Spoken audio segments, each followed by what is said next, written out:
아침 눈을 뜨면 진실의 조각들을 모아 날카로운 질문 깊은 시선으로 세상의 소금과 빛을 담아냅니다. 뉴스 베이커리 따뜻한 시선 정확한 진실 뉴스 베이커리 오늘을 굽는 신선한 이야기 뉴스 베이커리와 함께 활기찬 하루 시작하세요.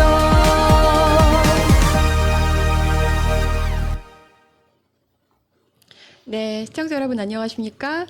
오늘도 뉴스 베이커리 찾아왔습니다. 네, 오늘 제가 댓글 보고 깜짝 놀랐어요. 우리 풍년초님, 사이비가 사이비를 낳는다 제목만 보고 오늘의 주제가 뭔지를 예측해서 네, 2단 계보를 쫙 이렇게 써주셨는데 이상 마치겠습니다. 방송. 아, 대단하세요. 어떻게 아셨죠? 네, 오늘 계보를 좀 얘기하면서 신천지가 왜 위험한지 한 번 더 우리가 경각심을 좀 가져보려고 합니다.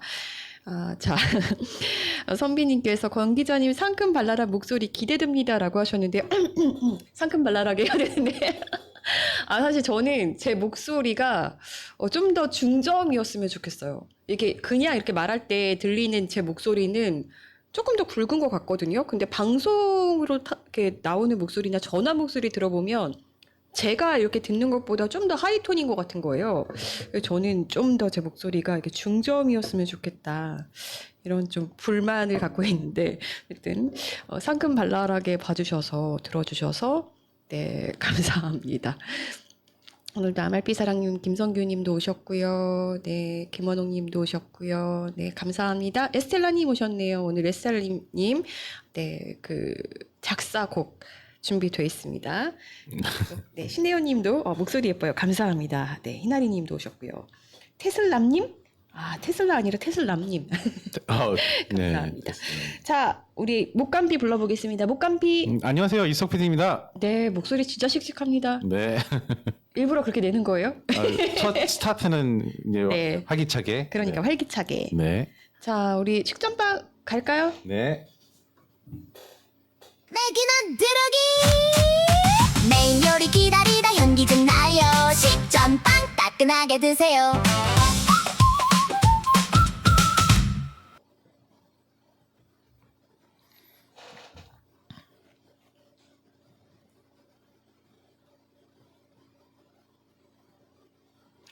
예.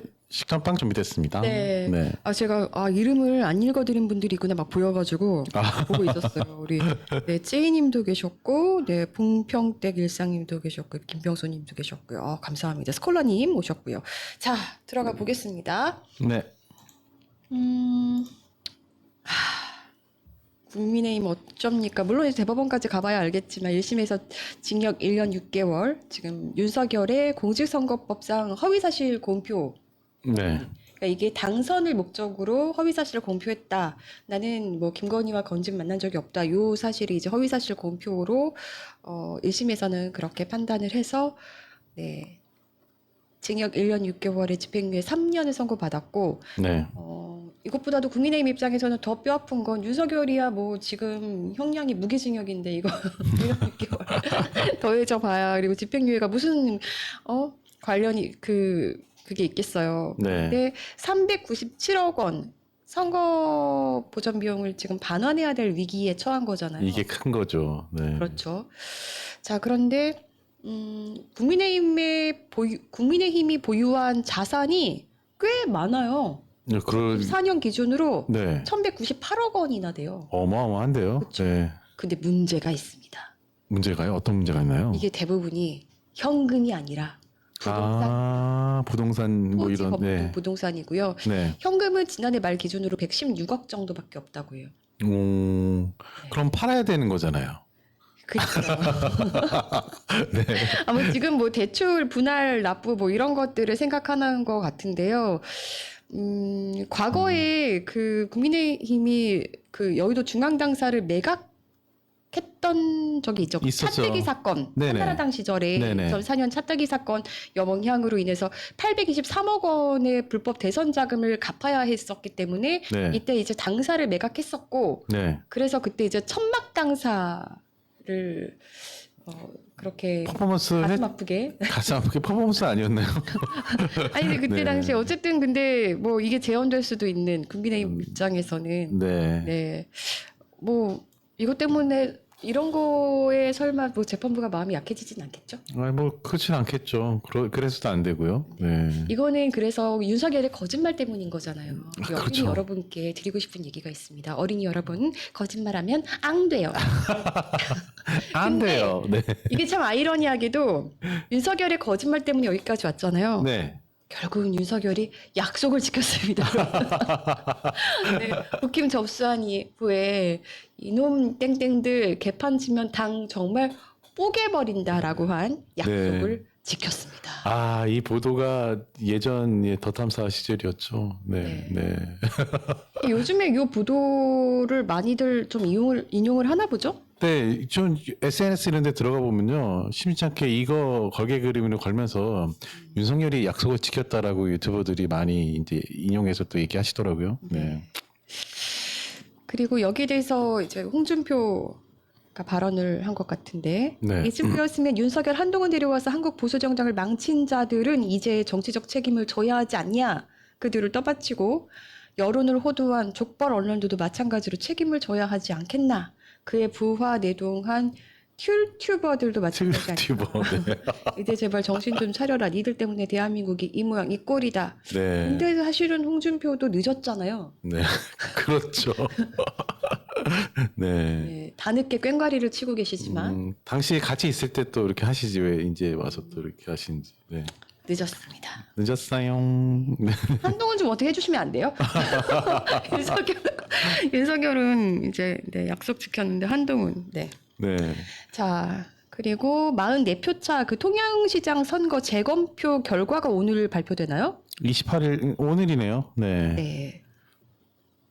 자 새벽에 나올 거라고 하면은 오늘 지나서 내일 사실은 알 수 있겠네요. 그렇죠. 28일 새벽이면 오늘 새벽을 얘기하는 거죠. 앞으로 다가올.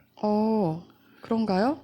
아니지 아닌가요? 않나? 이거 이미 결과 혹시 나왔나요? 나왔나요? 제가 저도 못 잘 봤네요. 몰라서 혹시 여러분들 아시나요? 네. 예. 근데 어쨌든 여기 재검표에 이미 하고 있었나 보네요. 이게 재검표 지금 현장인 거잖아요. 네. 여기 전환길이 있었다는 거예요. 네, 듣기로는 인주 자국 가지고도 시비 걸었다라고 저는 들었거든요. 근데 여기 네. 전환길이 왜 있죠? 얘가 여기서 왜 나와? 뭐 이런 건데. 댓글도 대부분이 그래서 전환길이 여기 왜 있냐고. 그러게요. 네. 네. 참. 좀 바쁘네요, 이분. 네. 자, 그리고 그 올림픽공원 요즘 보니까 개표소 그 올림픽공원 주변에 그래도 좀 열기가 식었나 보죠? 많이 식었나 봐요. 저기 경찰청도 자료를 제공했는데 평일 같은 경우에는 오전 한 100명 내외고요. 점심 이후에는 한 3, 400명 정도 오고 저녁에는 7, 800명 정도 모집하는데 더워서 그런지 주말에도 계속 추세가 떨어지고 있다고 해서 지난주에는 한 1000명 정도 넘었다고 그러니까 이제 굉장히 잦아들고 있는 거죠. 네. 우리 커피 사랑님이 말씀해 주셨어요. 44표 차에서 38표 차이 나왔다고 합니다. 그러니까 당락이 바뀌진 않았나 보네요. 네네네. 네. 자, 그리고 그래서 지금 뭐 서울청에서 그 체육회가 올공 경기장에 진입하겠다면 적극 협조를 하겠다라고 이제 얘기를 한 거죠. 네, 저는 사실 보면은 이제는 당연히 들어가서 업무 봐야 될 때도 있는데 예전에 그 올다르크라고 해서 한 명이 막았는데도 진입을 못 했잖아요. 이번에 어떤 모습을 보일지 모르겠는데 좀 들어가서 업무 볼 수 있게 해줘야죠. 아직까지 저러고 있는 건 좀 너무한 것 같아요. 너무 오래 갔죠. 너무 오래 하고 있어요. 예. 공권력이 이럴 때 좀 제대로 작동해야 되는 건데 이런 사람들 때문에 체육회가 일도 못 하고 있다는 게 좀 답답하네요. 네, 자, 그리고 요 기사 많이들 보셨을 겁니다. 네, 김부선 씨가 정청래를 공개 지지를 했어요. 네. 정청래 후보를. 참, 네, 안 반가울 것 같은데. 안 반가울 것 같은데. 네. 주저없이 알정직. 네.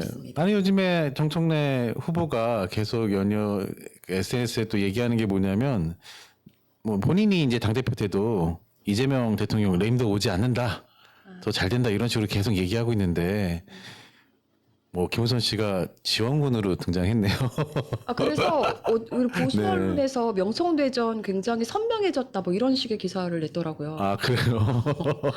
아유 큰 역할 하셨네요 김우선 씨가. 네. 네. 참 어떻게 봐야 되나요? 정청래 후보의 표정이 굉장히 궁금해집니다. 네네. 자, 식전빵 여기까지 가볍게 보고요. 우리 세상은 요지경이라고 봤습니다. 세상은 요지경이죠. 네. 노래 조금 여러분 스트레스도 풀 겸 신나는 노래인 것 같아요. 이 노래. 네네. 우리 에스텔라님께서 빵가게 아가씨라는 제목으로 네. 전화를 항상 해주셨어요. 그 소식을 전하는 어떤 권정 기자님을 생각하시면서 만든 거 저요? 아닌가 저는 생각했거든요. 근데 제가 처음에는 난가했어요. 아 그래요? 아가씨? 아가씨는 좀 찔리는데. 아가씨? 내가 아무리 결혼 안 했지만 아가씨는 내가 좀 자신이 없는데 이래서요. 스텔라님 저 맞습니까? 하긴 제가 아저씨는 아니니까요. 네. 자, 우리 에스텔라님 작사의 빵가게 아가씨 함께 듣고 오겠습니다. 공기를 타고 날아오는 고소한 빵 냄새 코끝을 살랑 갑질럽히며 나도 모르게 빵가게로 발걸음을 옮겨 달랑달랑 문을 열고 들어서면 작은 종소리가 울려 퍼지고 해맑은 그 미소가 너무 예뻐서 내 얼굴에도 행복이 피어나 새벽부터 구워낸 노릇한 빵들이 내 눈을 사로잡아 무엇을 먹어볼까 고민 크로와상 베이글에 커피 한 잔 테이블 위에 올려놓고 조심스레 한 입 베어 물면 내 입속에선 폭죽이 터지지 빵 냄새 커피 향 내 맘이 행복해 빵 냄새 커피 향 사람들의 이야기 여긴 즐거움이 조용히 피어나는 곳 머리 위 하얀 서리가 내린 아주머니들의 정다운 수다 소리 빵 한 조각에 온 세상이 따뜻해 빵가게 아가씨의 미소처럼 행복해 빵 냄새 커피 향 마음이 행복해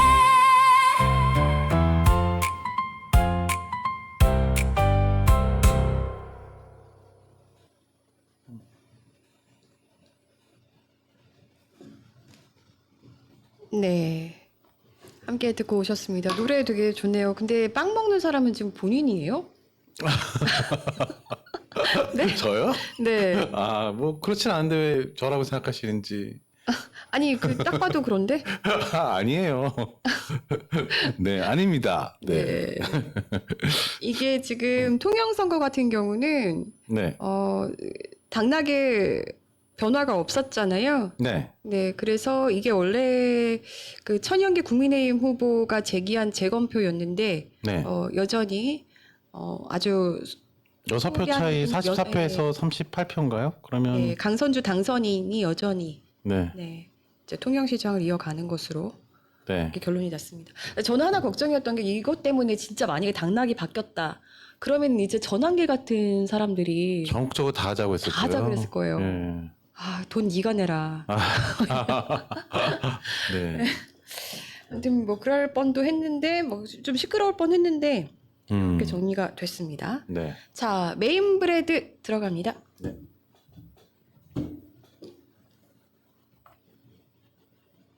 속 꽉 찬 침샘 자극본론 시작 오늘의 가장 기쁜 이야기 속으로 메인 브레드 띵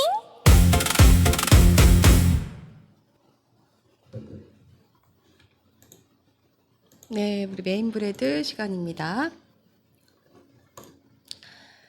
자, 오늘 선거관리위원회 얘기를 좀 가지고 오셨군요. 어떻게 지금 흘러가고 있는지 안 그래도 좀 궁금했어요. 아까 뭐 이제 통영 선거도 있었고 그런데 사실 뭐 당락이 바뀌지 않았잖아요. 그럼에도 불구하고 이제 선거 관리 부실이라는 게 드러난 지점이 하나 있는데 아니 부실은 정말 끝도 없이 나왔죠. 근데 이 이제 부실 자체가요. 이게 도덕적 해이까지 연결되는 부분이 있고 더 나아가서는 실수가 아니라. 네.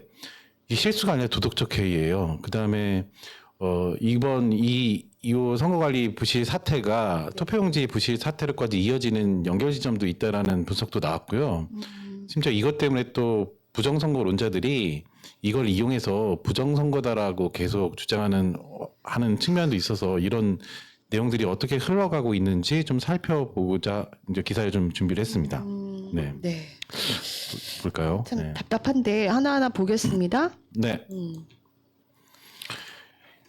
일단은 선관위 같은 경우에는 매뉴얼이 있잖아요. 네. 매뉴얼대로 했을 때 이제 뭐 이렇게 어떤 이벤트가 발생해서 이제 문제가 생기면 당연히 체계가 있을 거고 보고를 해야 되고 그런 것들이 있는데 일단 그런 것들이 지켜지지 않은 문제가 있었습니다. 이번 투표율 부실 사태가 어떻게 일어난 거냐면 시작은 단순 오입력이에요. 그러니까 이제 잘못 입력을 한 네, 거예요. 100명인데 예를 들면 이제 1000명으로 입력을 한 거예요. 그러니까 일선 실무자가 통계 입력 실수를 한 거예요. 보통 선거가 계속 진행되고 있으면은 투표율이 얼마인지 이런 것들을 단일 몇 명인지 투표하는 사람들이 입력해서 진행을 하는데 이 중에 이제 100명 입력하는 걸 1000명으로 입력한 거예요. 그 그러니까 어마어마한 차이잖아요. 네. 근데 이거를 저는 사람이니까 실수할 수 있다고도 보는데 네. 그렇게 했을 때 좀 잡아낼 수 있는 시스템이 있어야 되는 거 아니었나? 일단은 그런 것보다도 이제 본인이 만약 그런 실수를 했다면 바로 보고를 해야 되는 거예요, 위쪽에. 아는 즉시. 예, 그다음에 이제 실수가 있었다라든지 이런 걸 즉각 발표를 하고 그렇게 진행을 했어야 되는데 문제가 뭐냐면 이렇게 실수를 했는데 그냥 내가 내 선에서 고치면 되지. 시스템에 이제 접근할 수 있는 권한이 어떤 제한이 없으니까 선관위 직원들은 다 접근할 수 있나 봐요. 그러다 보니까 그냥 그대로 이제 본인이 고쳐버린 거예요. 그다음에 문제가 뭐냐면 이게 개인의 한 명의 일탈로 끝나는 게 아닌 상황이거든요. 모의를 합니다. 이게 경찰 수사에서 이제 합수본 수사에서 드러나는 부분이 뭐냐면 메신저 이제 포렌식 하잖아요. 폰을 포렌식하는 과정에서 메신저 내용이 드러났어요. 왜냐면은 이거 1000명 임명했으니까 일단은 이렇게 하고 이제 뭐 예를 들면 뭐 점차 수치를 맞춰가는 시로 해가지고 맞추자 뭐 이런 식으로 조정을 한 거예요. 그러니까 샘플 자료를 좀 맞추자라고 해서 그렇게 지금 그런 차원이 아니라 이제 시간이 예를 들면 총합만 맞으면 되니까 이렇게 생각한 거예요. 예를 들면은 선거구에서 만약에 2,000명이 만약에 투표를 한다라고 예를 들자면 초반에 1,000명을 입력해 버렸잖아요. 네. 그러니까 이후에는 조금 덜 입력하는 식으로 해서 최종적으로 맞추는 거예요. 말이 안 되는 거죠. 이렇게 했을 경우에 실시간 투표율이 조작되잖아요. 그러니까요. 더군다나 이후에도 다르겠지만 문제가 뭐냐면 사실 투표 용지라는 게 네. 어떻든 실시간으로 투표를 몇 명 하는지를 보고서 이제 준비하는 측면도 있잖아요. 그러니까 그게 제대로 준비가 되겠어요? 여기서부터 이제 투표용지 부족세까지 이어지는 연결고리가 생기는 건데요. 그러니까 이걸 알고도 그렇게 했다는 게 황당하네요. 네, 맞아요. 일단은 보도가 하나 있습니다. 매일경제신문에서 26년 7월 24일 날 이런 보도가 나와요. 선관위 직원 해명 얘기예요. 최종 투표율만 맞으면 되잖아요. 황당한 선관위 직원 허위 입력 해명 이런 식으로 헤드라인 났습니다. 이 보도 요지가 뭐냐면요. 수사 과정에서 적발된 직원들이 상부 보고를 누락한 이유에 대해서 물어보니까 최종 수치만 맞추면 문제될 것 없다고 생각했다고 진술한 어떤 충격적인 사실을 보도를 한 거예요. 그러니까 이게 선관위 직원들이 얼마나 도덕적으로 해이해요.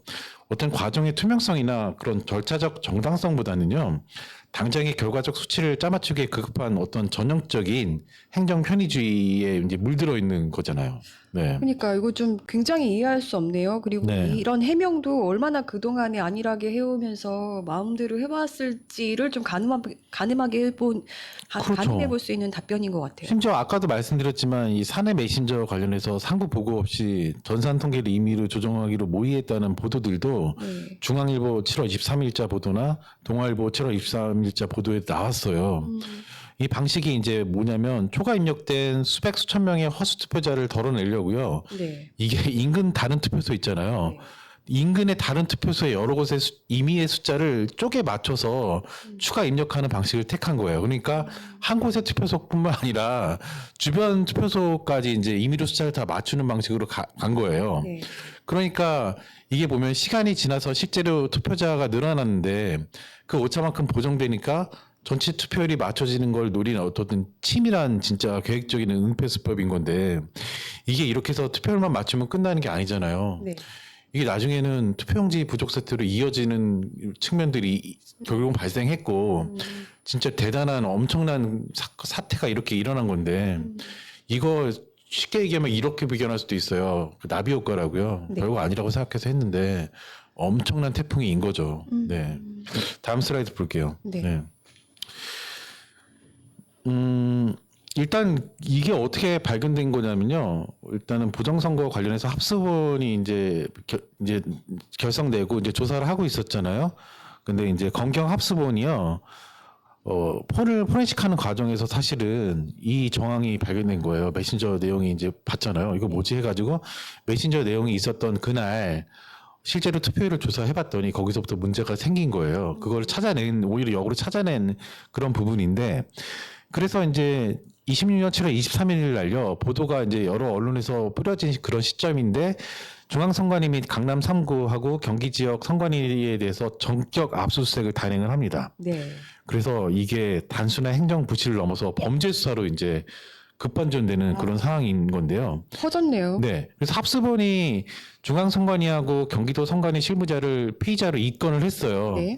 그 다음에 이게 좀 전국적으로 확대가 돼서 충청 지역 등에서도요 유사한 방식의 허위 입력 정황을 또 포착해서 수사를 이제 계속 전국적으로 확대하고 있는 상황인데 이게 적용되는 혐의가 어마어마합니다. 보통 이럴 경우에 가장 우리가 쉽게 생각하는 혐의가 공무집행방해 정도로 생각하잖아요. 아니 뭐라고 할까요? 근데 다른 또 혐의가 적용됩니다. 공전자 기록 위작이라는 혐의가 적용되는데요. 처음 보는 혐의예요. 이게 공전자 뭐냐면요. 기록 위작이요? 예, 공전자 기록 위작죄라는 게 있어요.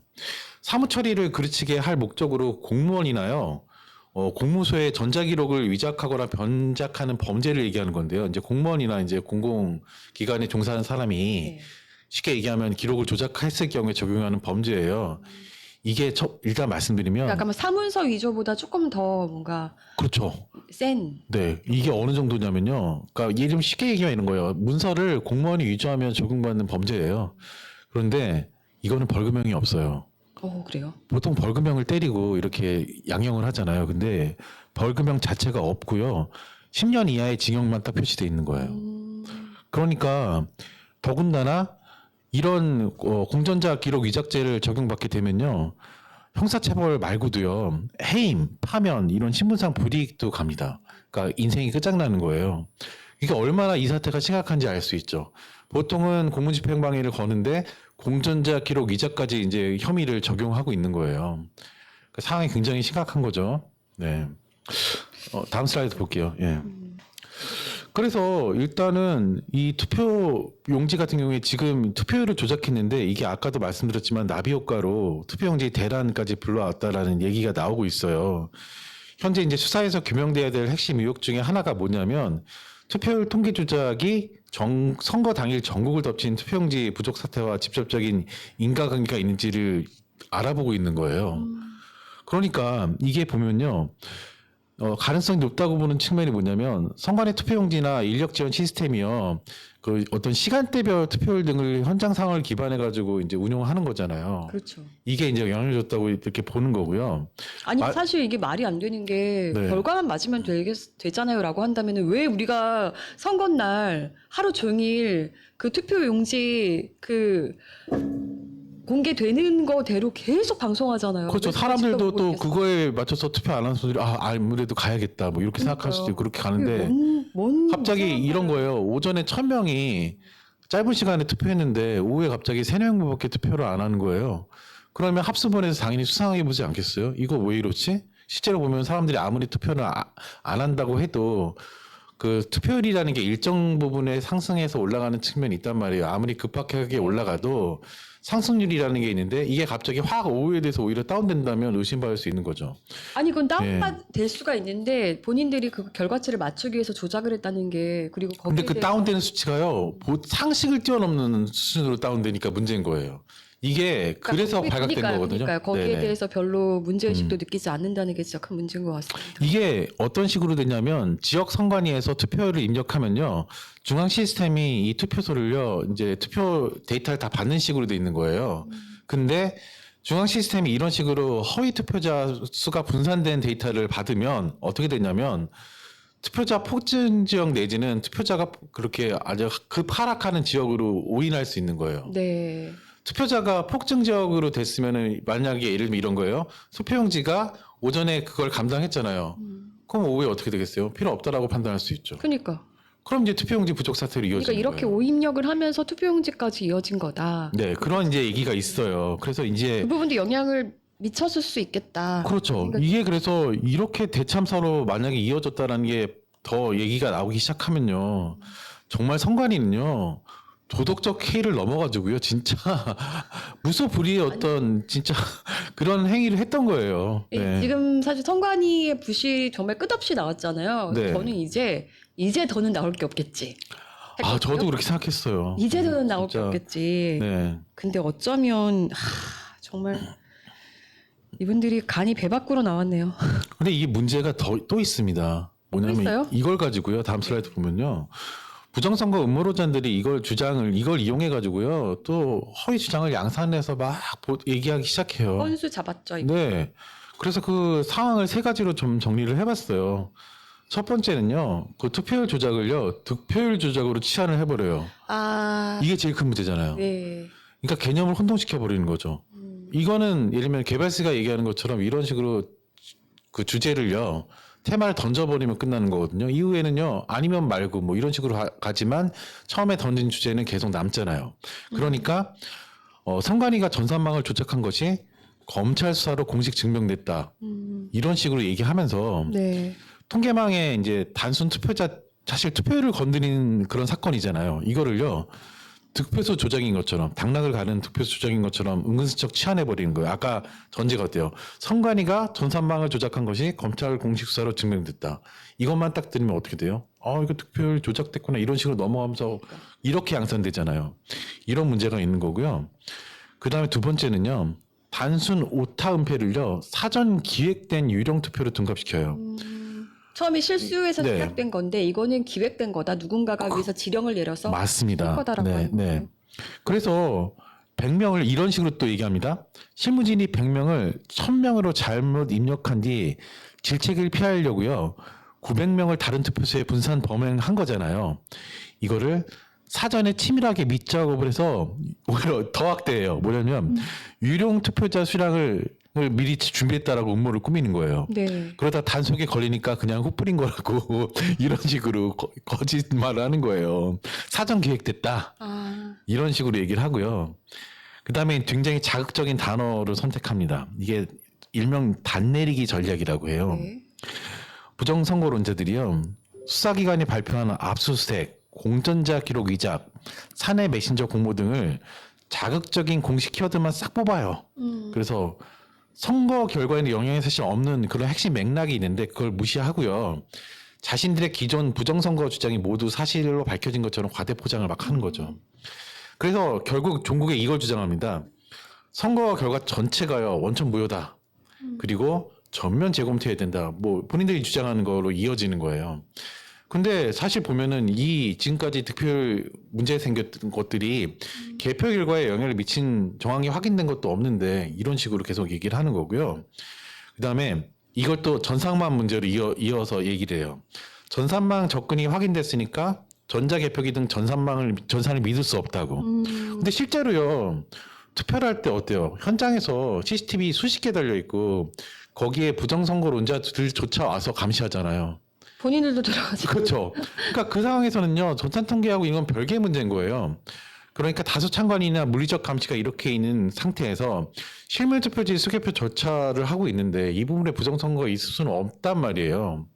그리고 실제로 전산망에 입력된 것조차도 나중에 그 개표지 산출해가지고 있던 것들하고 다 대조해가지고 하기 때문에 이게 부정선거가 생길 수가 없는 거거든요. 오히려 선관위 직원들이 본인들이 마음대로 할 수 있는 투표율 부분에서 행정착오가 생긴 걸 덮으려고 하다 보니 생긴 해프닝 같은 거예요. 근데 이거를 이런 식으로 이용하고 있는 겁니다. 네.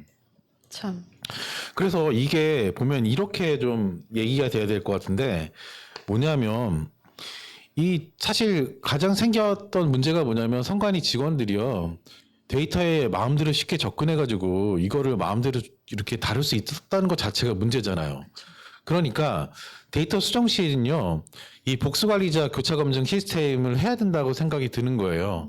한 명이 결정하는 게 아니라 다른 사람한테 보고하고 보고 체계를 갖춰서 그렇게 할 수 있게 해줘야 되고 두 번째는 전산망 접속이나 변경 로그가 있잖아요. 그걸 영구 보존하는 거. 그 다음에 행정 편의주의적인 그런 어떤 뭐 조직 문화나 이런 것들을 전면 쇄신해서 이렇게 하면 안 된다라는 것들 이런 거예요. 스타벅스 교육할 게 문제가 아니고요. 선관위 직원들이 교육받아야 돼요. 이런 부분에서는 얼마나 문제가 심각한지 교육받아야 되지 않을까 뭐 그럼 싶습니다. 이거 한마디로 정리할게요. 이번 선관위에 이번 문제가 뭐냐면요. 이렇게 정리할 수 있어요. 보고의 번거로움과 개인의 질책을 피할 수 있다면 국가 통계망 수치쯤은 임의로 쪼개어서 맞춰도 된다는 선관위 내부의 뿌리 깊은 행정 편의주의와 무사 안일주의가 빚어낸 참담한 인재다. 이렇게 정리할 수 있을 것 같습니다. 마치 막 그런 그 비유는 조금 뭐 아주 딱 떨어지는 비유는 아닌데 예를 들어서 뭐 학창 시절에 영어 네. 과목이 있잖아요. 근데 100점만 되면 되니까 점수를 영어 90점 맞았는데 70점 수학 뭐 이렇게 높이고 뭐 이렇게 해서 총점만 맞춰가는 맞아요. 이거 말이 안 되잖아요. 네네. 네. 참, 네. 선관위 정신 차려야 돼요. 네. 정신 차리십시오, 정말. 이거는 제대로 된 처벌이 있어야겠네요. 네. 네. 그런데 이런 정말 그 심각한 문제들이 지금 내재되어 있는데 국민의힘에서는 무슨 사전 선거를 어쩌네 저쩌네 막 이런 거를 주로 얘기하고 이러고 있었으니 네. 되게 한심합니다. 네, 그러게 말입니다. 네. 부정선거론자들에게 먹잇감만 주고 있는 이 선관위에 대해서 제대로 된 응징이 필요하겠습니다. 네. 네, 다음은 우리 청와대 출입 기자, 화성에서 온 기자시죠? 네, 화요일에 기자라고 했더니 화성에서 온 기자로 해달라라고 해서 네, 우리 이준희 기자 기다리고 있는데요. 최근에 되게 열심히 단독 기사 쓰고 계세요. 그래서 그 얘기 좀 같이 들어보려고 합니다. 네.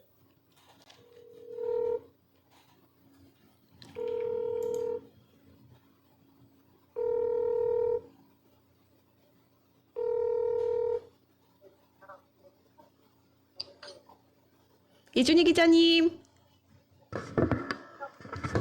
네, 잠깐만요. 안녕하세요. 네, 지금 좀 연결이 어려우신가요?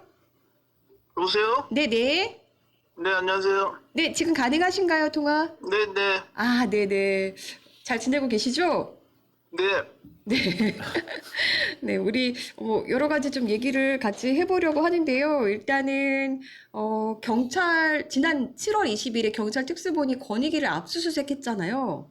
네, 그렇습니다. 네, 유철한 전 위원장 등이 이제 대상이었었고, 2024년 김건희 씨의 명품 가방 수수 의혹 사건을 이제 종결 처리한 과정을 들여다보고 있는데, 요것과 관련해서 지금 이준희 기자께서 좀 문제 제기를 하고 계신 게 있는 것 같아요. 네, 그 지난주 이제 국수본 경찰청 네. 국수본이 세종시 국민권익위원회를 이제 전격 압수수색을 했습니다. 지금 예. 이제 말씀하신 것처럼 했는데 이게 이게 처음 불거진 거는 2023년 연말이죠. 11월, 12월 이제 연말인데 서울의 소리가 이제 김건희의 디올백 수수 장면, 최재형 목사의 그 디올백 수수 장면을 이제 전격 보도를 하면서 이제 논란이 본격화됐습니다. 그래서 그해 12월에 참여연대가 이제 권익위 등에 관해서 이제 고발 조치를 하고 이제 수사가 됐는데 이 당시는 윤석열 정권 당시에서 사실상 뭐 그 덮다시피 이런 식으로 이제 진행됐던 거잖아요. 네. 그래서 그러다가 이제 이 정권이 이제 새로 이제 이재명 정부가 들어서고 12.3 내란 이후에 이재명 정부 들어서고 권익위 내부에 정상화 추진 TF를 만들고 이제 수사 의뢰를 하게 됐습니다. 그래서 네. 이런 상황에서 쭉 진행되다가 국수본이 구체적인 범죄 혐의를 이제 확인하고 지난주에 그 전직 권익위원장과 전 부위원장 상대로 이제 직권 남용 혐의를 확인하기 위해서 전격적으로 이제 압수수색을 했는데 또 그 이전에도 사실 그 실무단위에서 또 압수수색 한 차례 있었습니다. 네. 그래서 그 권익위 내부에서는 정상화 추진 TF 하면서 당시에 윤석열 정권 당시에 사건 처리 과정을 이제 전면 재조사를 했고 절차상 심각한 불법과 부당함이 있었다 이렇게 판단을 한 거죠. 네. 네. 근데 어쨌든 이게 지금 결국은 은폐 축소 수사 의혹에 대한 사법적인 칼날이 드디어 당사자들한테 이제 겨냥이 된 셈인 거잖아요. 네, 그렇습니다. 근데 지금 한 가지 그 양해 말씀 지금 자료 화면이 보니까 이 국방부 검찰단 화면 이거 두 번째 기사인데 이게 나오고 있네요. 네. 이거 좀 확인해서 자료 화면을 조금 조정해 주시면 좋을 것 같고요. 그래서 그런 상황인데 네. 제가 오늘 왜 이 뉴스 얘기를 했냐면은 네. 지난 정부 당시에 이 사건 관련해 가지고 제가 권익위원회 정보공개 청구한 사항이 있습니다. 그래서 이 정보공개 청구의 핵심 내용은 이따가 그 화면이 좀 준비되면 좀 보여주시면 좋을 것 같은데 그 2024년 6월 7일 날 어떤 일이 있었냐면은 권익위원회가 대통령실에 가서 현장 조사를 했다라고 이렇게 했는데 이게 그 당시에 발표한 게 아니라 그게 아마 가을일 겁니다. 2024년 가을에 이제 국회 국정감사가 상임위하면서 이 내용이 이제 확인이 됐고 뒤늦게 권익위가 대통령실에 가서 현장 조사를 했다라는 것들이 이제 확인이 됐는데. 그래서 이걸 보고 제가 정보공개 청구를 했습니다. 2024년 9월에. 그래서 했는데, 오래전에 했는데, 네. 그죠. 했는데 이 대통령실 현장 조사 관련된 출장 문서 일체에 대해서 제가 정보공개 청구를 한 거죠. 내주는 안 내줬을 것 같은데? 네? 결과를 뭐 국가 기밀 사안이다 뭐 이런 이유로 또 안 내줬을 네, 것 맞습니다. 지금 같아요. 화면에 나오는데 이게 조금 화면이 작아서 지금 약간 흐려 보이는 것 같은데 그 내용을 이제 보시면은 제가 좀 간략하게 설명을 해드릴게요.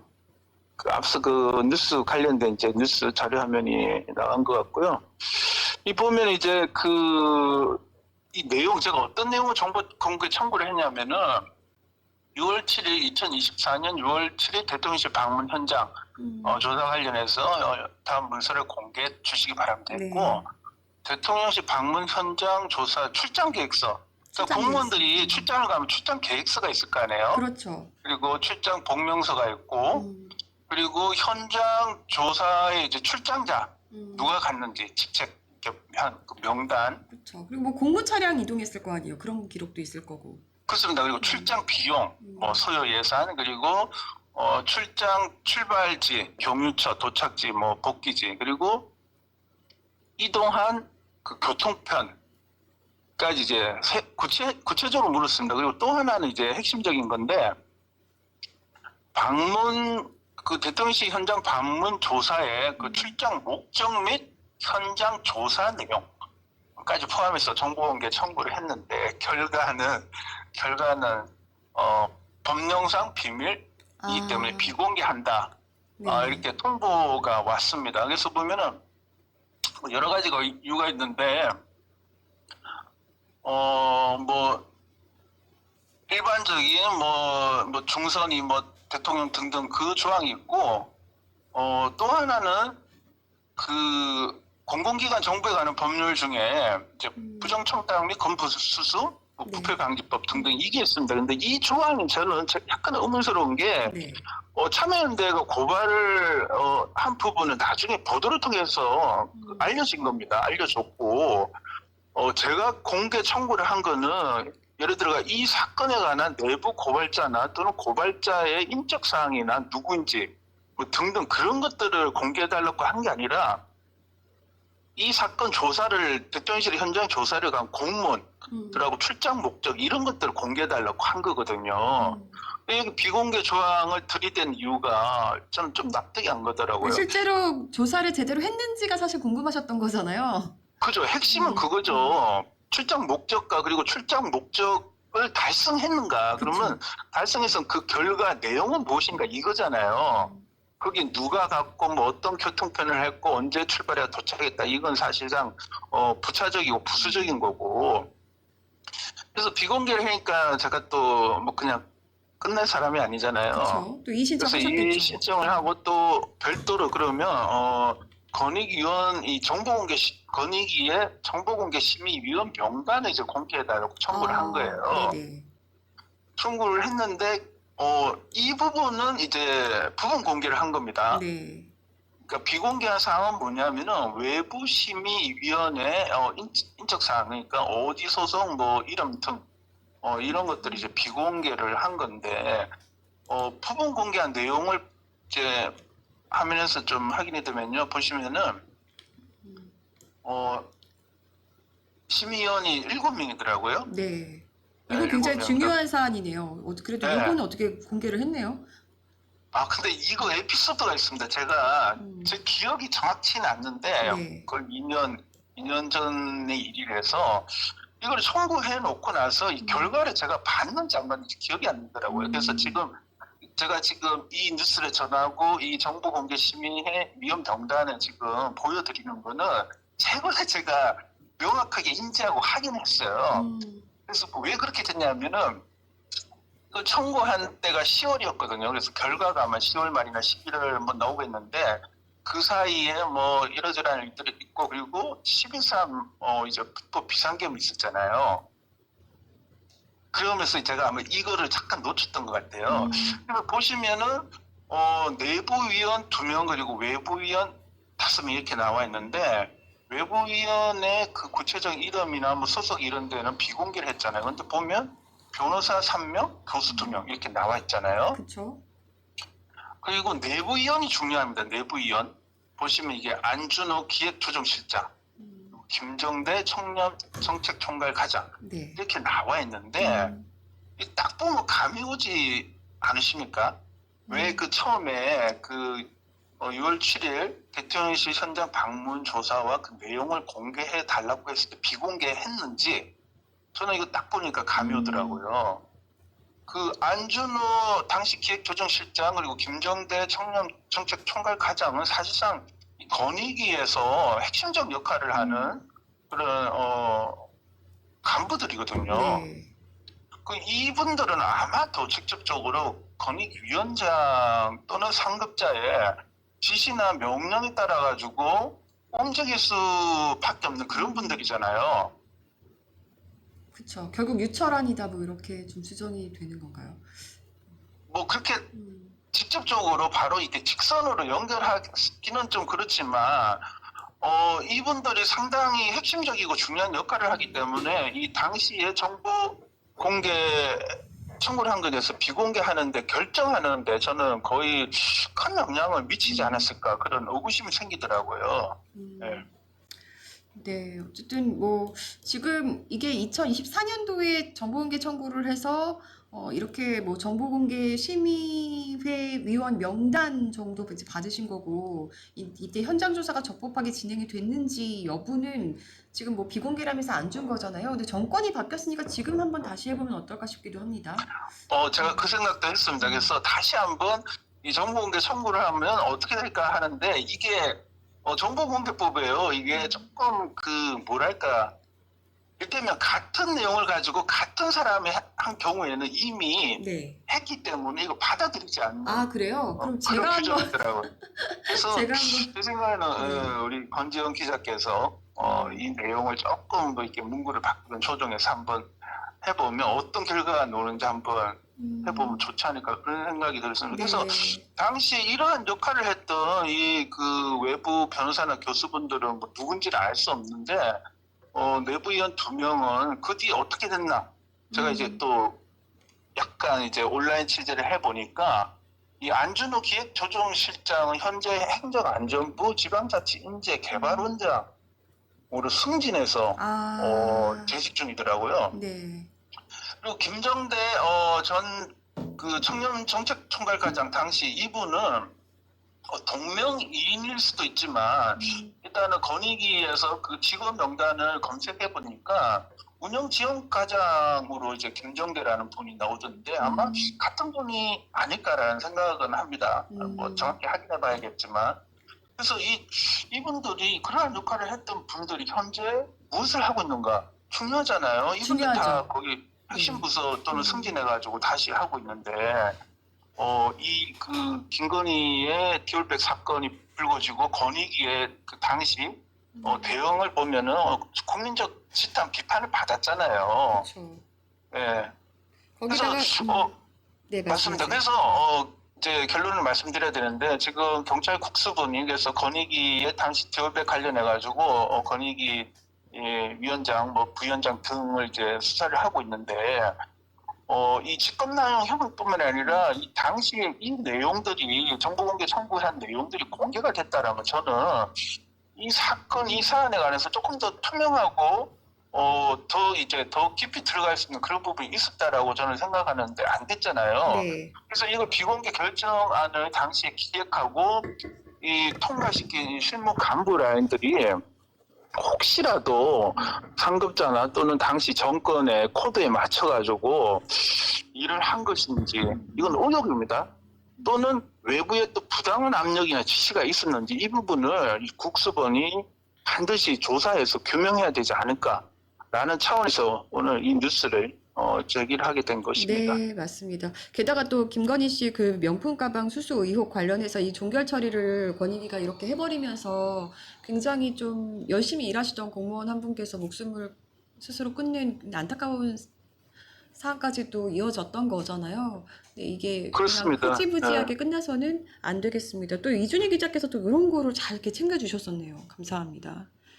저도 하여튼 뭐 조금 어떻게 보면 조금 뒤늦은 뉴스 같긴 한데 당시에 저도 조금 뭐 여러 가지 이유가 있다 보니까 지나쳐서 다시 이제 확인하면서 얘기를 하게 됐는데 중요한 거는 또 정보공개법 부분도 우리가 별도로 이제 프로젝트를 하고 있긴 한데 정보공개법에 이제 보완해야 되거나 또 개정해야 되는 내용이 상당히 많습니다. 그래서 핵심은 국민이 원하는 국가기관 공공기관의 이런 일이나 여러 가지 처리에 관해서 투명하게 공개가 돼야 되는데 이 당시에 권익위의 이 사안 관련한 정보공개 비공개 처리만 보더라도 얼마나 잘못된 부분들 치부를 감추려고 했는가라는 부분에 관해서 우리가 확인할 수 있을 것 같습니다. 네, 맞습니다. 짧게 하나만 더 여쭐게요. 이제 12.3 내란 당시에 당일날 이제 대통령실이나 국방부 기자실 언론 통제 사건 관련해서도 직접 이제 고발을 진행하셨잖아요. 네. 네. 요거 관련해서 또 새로운 소식이 좀 있다고요? 이 부분은 제가 이제 앞서 뉴스를 하면서 짧게 얘기를 한 것 같긴 한데 네. 조금 이제 더 상세한 내용이 있어서 제가 이제 말씀드리게 됐습니다. 어제 제가 이제 국방부 검찰단의 수사 관계자와 직접 이제 전화 취재를 했고 전화 취재금 또 제가 고발 당사자였기 때문에 확인해서 통화를 했는데 저는 뭐 한두 명 그 송치한 줄 알았는데 국방부 검찰 그러니까 국방부 조사본부에 내란 전단 수사본부가 설치가 돼가지고 지금 식상 관련된 수사를 하고 있는데 4명을 송치했더라고요. 네네네. 당시 심의상 그 당시에 국방부 기자실에 언론 통제, 테이저건을 발표한 데까지 위협까지 했잖아요. 그렇죠. 그래서 현역 군인 4명을 송치받아서 국방부 검찰단이 수사를 이제 본격적으로 하고 있다는 사실을 어제 조금 더 상세하게 확인을 했습니다. 그래서 이 부분은 그 자료화면 이제 그 앞부분에 자료화면이 있을 텐데요. 예. 이걸 아니요, 보여드릴까요? 그 첫 번째, 두 번째죠, 두 번째.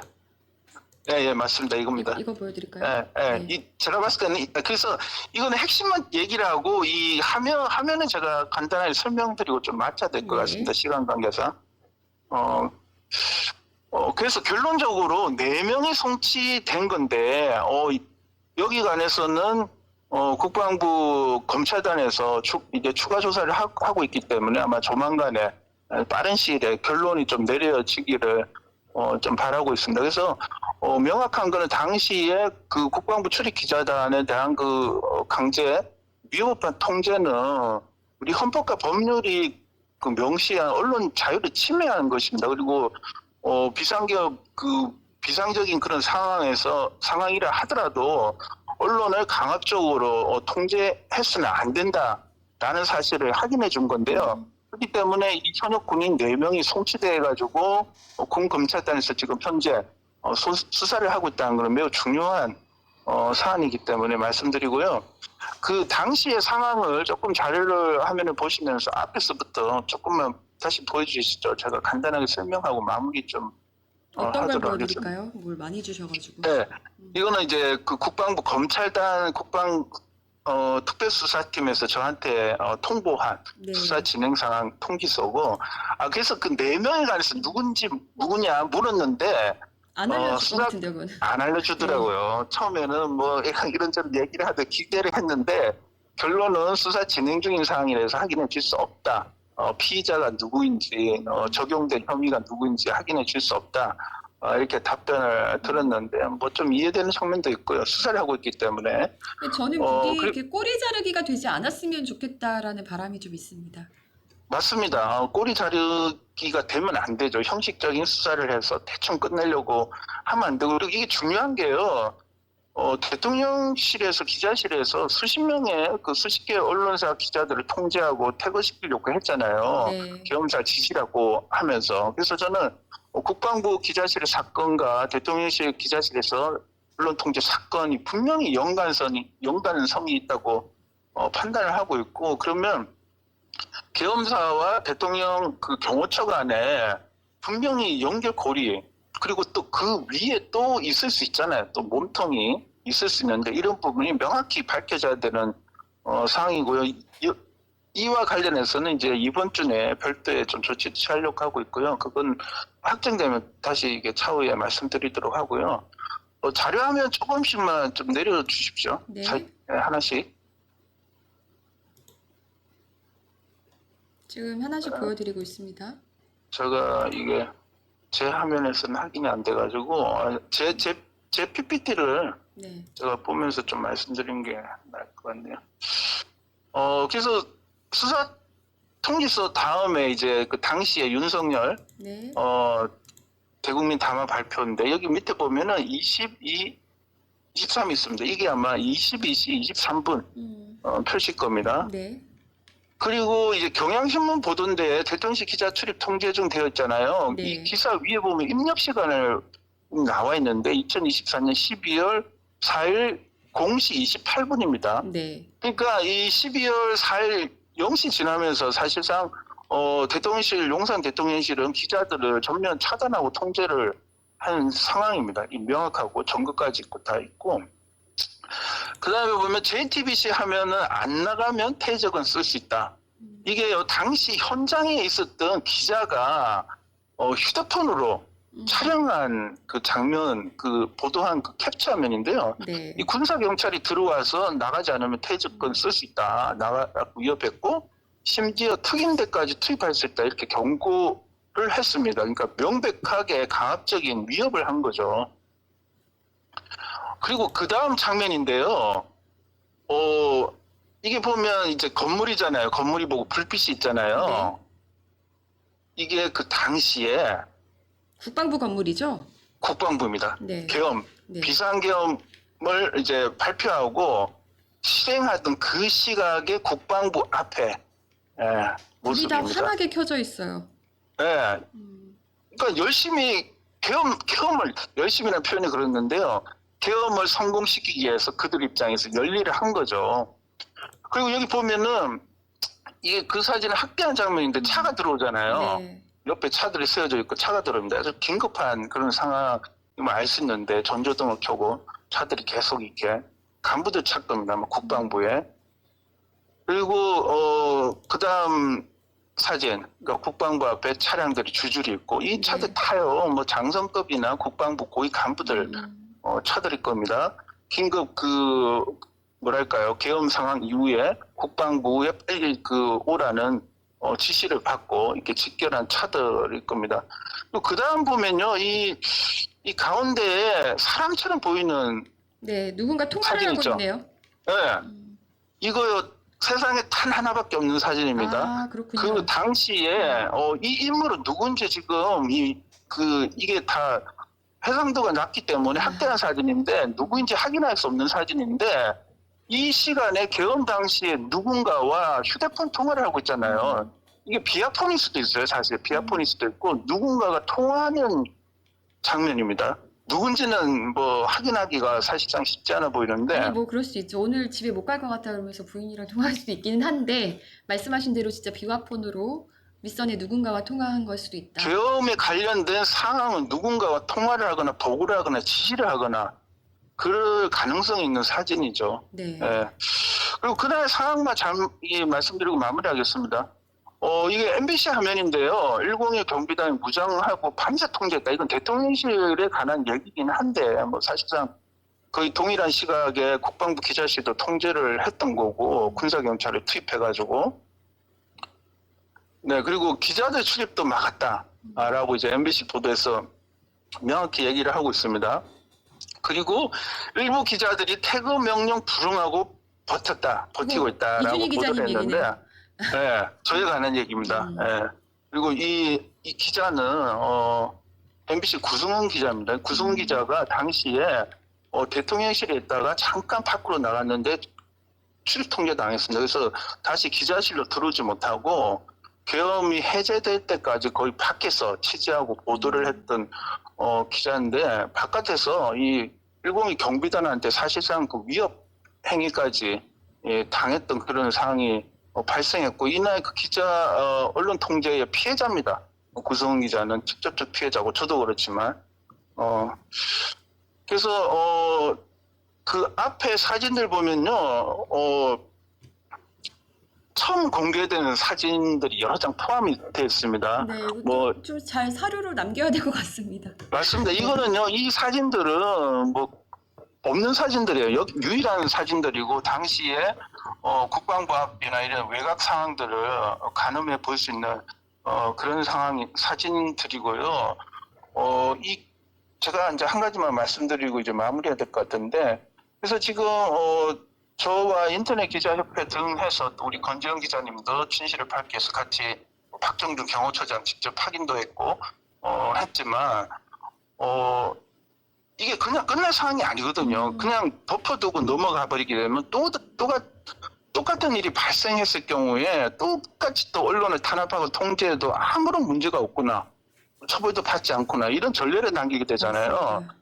절대 그렇게 해서는 안 되기 때문에 지금의 내란 청산도 중요하지만 앞으로 똑같은 유사한 일이 절대 벌어지지 않고 또 언론도 각성해야 됩니다. 그래서 이 문제를 계속적으로 지속적으로 제기를 하고 있는 거고 끝까지 가볼 생각입니다. 이것은 우리 국민의 알 권리, 언론의 독립과 자유를 위한 우리 헌법을 지키기 위한 일이기 때문에 끝까지 12.3 언론 통제 진상 규명을 위해서 또 시민 여러분과 함께 또 언론인 여러분과 함께 가보려고 합니다. 네, 감사합니다. 오늘 소식 여기까지 듣겠습니다. 좋은 하루 보내세요. 네, 고맙습니다. 네, 감사합니다. 네, 우리 청와대 출입 기자 이준희 기자였습니다. 우리 인터넷 기자협회 회장님이시죠? 네, 우리 든든한 또 선배신데요. 오늘 소식 되게 끈질기게 홀로 좀 외롭게 정보공개 청구 끈질기게 하고 뭐 고발도 하면서 계속 이렇게 새로운 소식을 전달해드리고 있습니다. 이제 많은 분들에게 좀 이게 그 내란 당일날의 감동이라든지 그날에 급박했던 상황들은 좀 그래도 좀 잊혀져 가는 것 같은데 우리가 잊지 않고 끝까지 좀 해결해야 될 것들, 앞으로 숙제로 남아있는 것들을 잘 매듭 짓는 것들을 좀 보여드려야겠다 싶습니다. 네. 이준희 기자께서 작사하셨던 곡 있잖아요. 네네. 제목이 꽃들의 꽃을 위한 노래죠. 네. 기자로서의 다짐을 담은 곡이라고 저는 좀 생각이 들었는데요. 그 노래 듣고 네, 신천지 개보 얘기 좀 해보죠. 네. 이 노래 듣고 신천지 개보 이어집니다.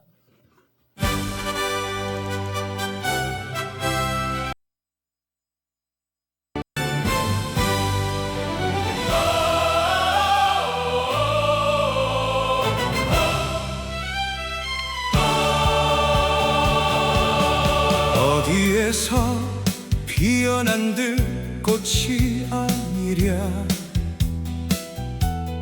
청계천 평화시장 눈물의 다락방 착취받던 어린 여공 그 얼굴 잊지 못해 근로기준법 준수하라 불사른 전태일의 길 따라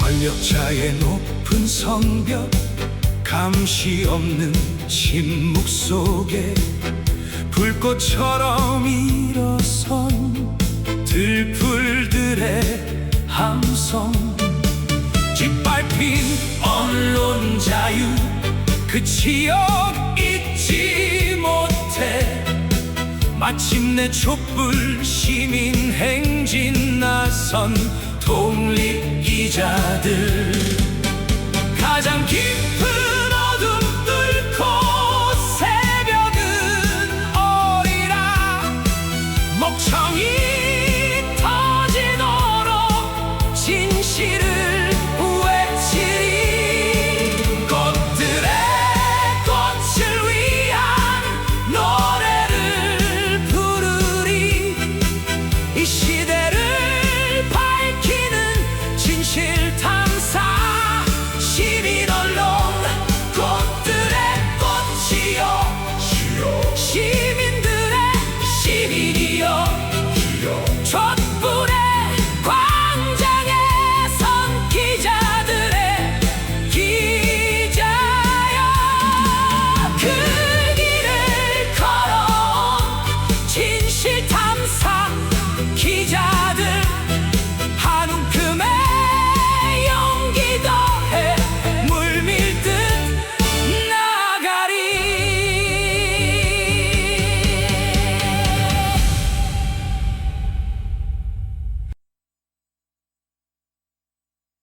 This is your 밀려온다 식기 전에 꺼내왔습니다 세상의 모든 불타는 소식 화덕 이슈 아 뜨거워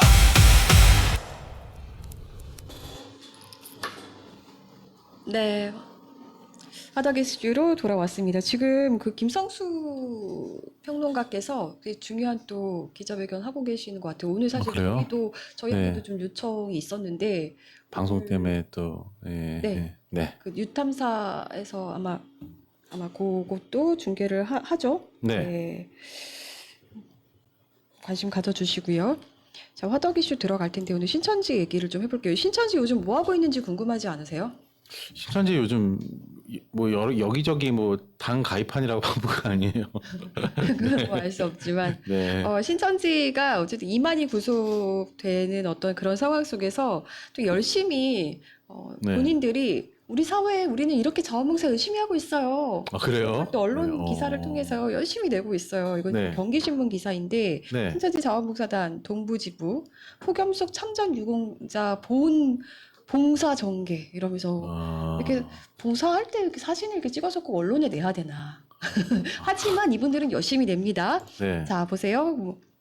뭐 이런 사진부터 해서 이것도 중도일보, 뭐 경남일보, 그래서 어르신 뭐 지원을 했네, 뭐 6.25 참전용사 희생자들이 잊지 않겠다면서 캠페인을 했네, 뭐 이런 기사 계속 내고 있고, 네. 네, 그래서 보면 쭉 이렇게 많은 언론들에서 신천지를 소위 뭐라고 해야 되나 이 표현을 제가 쓰고 싶지가 않은데.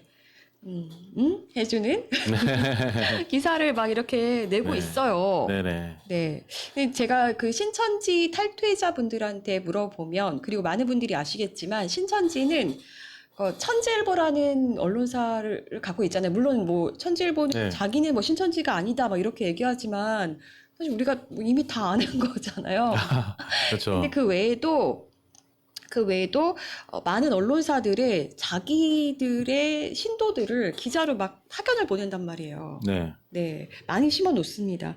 언론사에도 이제 다 이렇게 파견하는 거 보면 참, 대단한 것 같아요. 네, 그래서 파견을 보내면서 그리고 쓰고 언론사들도 뭐 광고비가 좀 아쉬워서인지 뭐 이렇게 또 실어주기도 하고 네. 그러니까 이게 사실 문제인 게 신천지를 세탁해주는 역할을 하는 거잖아요. 그렇죠. 네.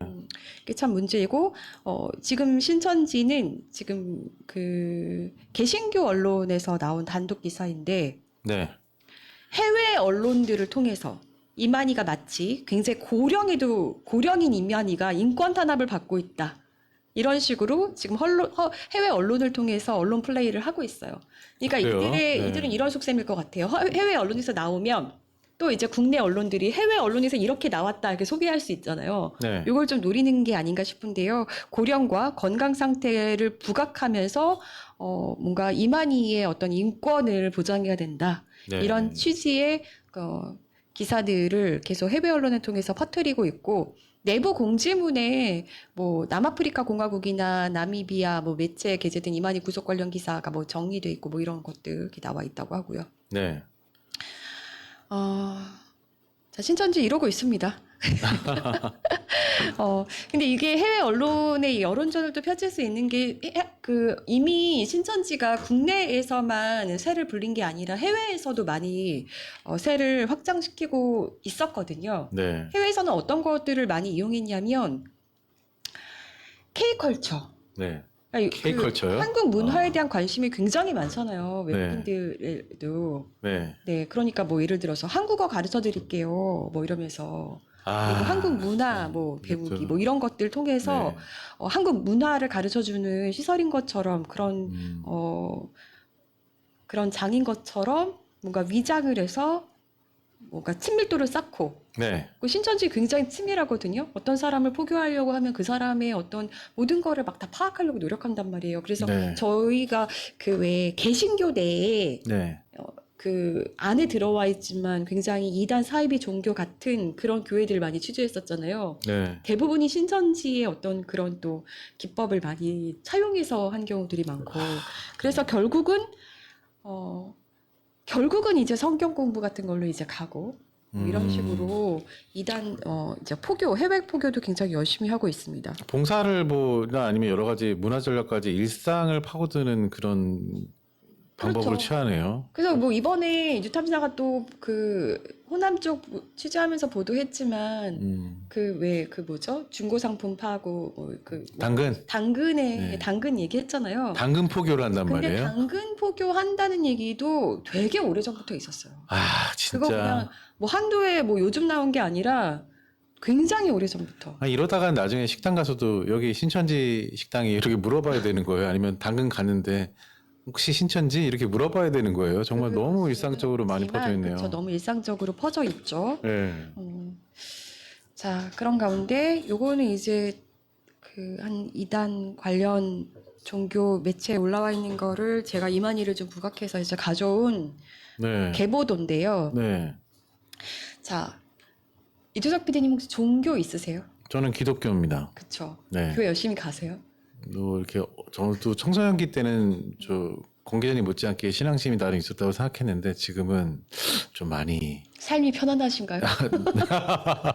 네. 우리가 그 종교에 네. 더 많이 매달리게 될 때는 언제예요? 사실은 이제 뭐 그러면 안 되긴 하는데 그 좀 내가 너무 힘들 때거나 뭐 위로받고 싶을 때 그럴 때 좀 종교를 많이 의지하지 않나요? 맞죠. 네. 그래서 한국이 굉장히 그 이단 사이비가 판치는 나라가 맞거든요.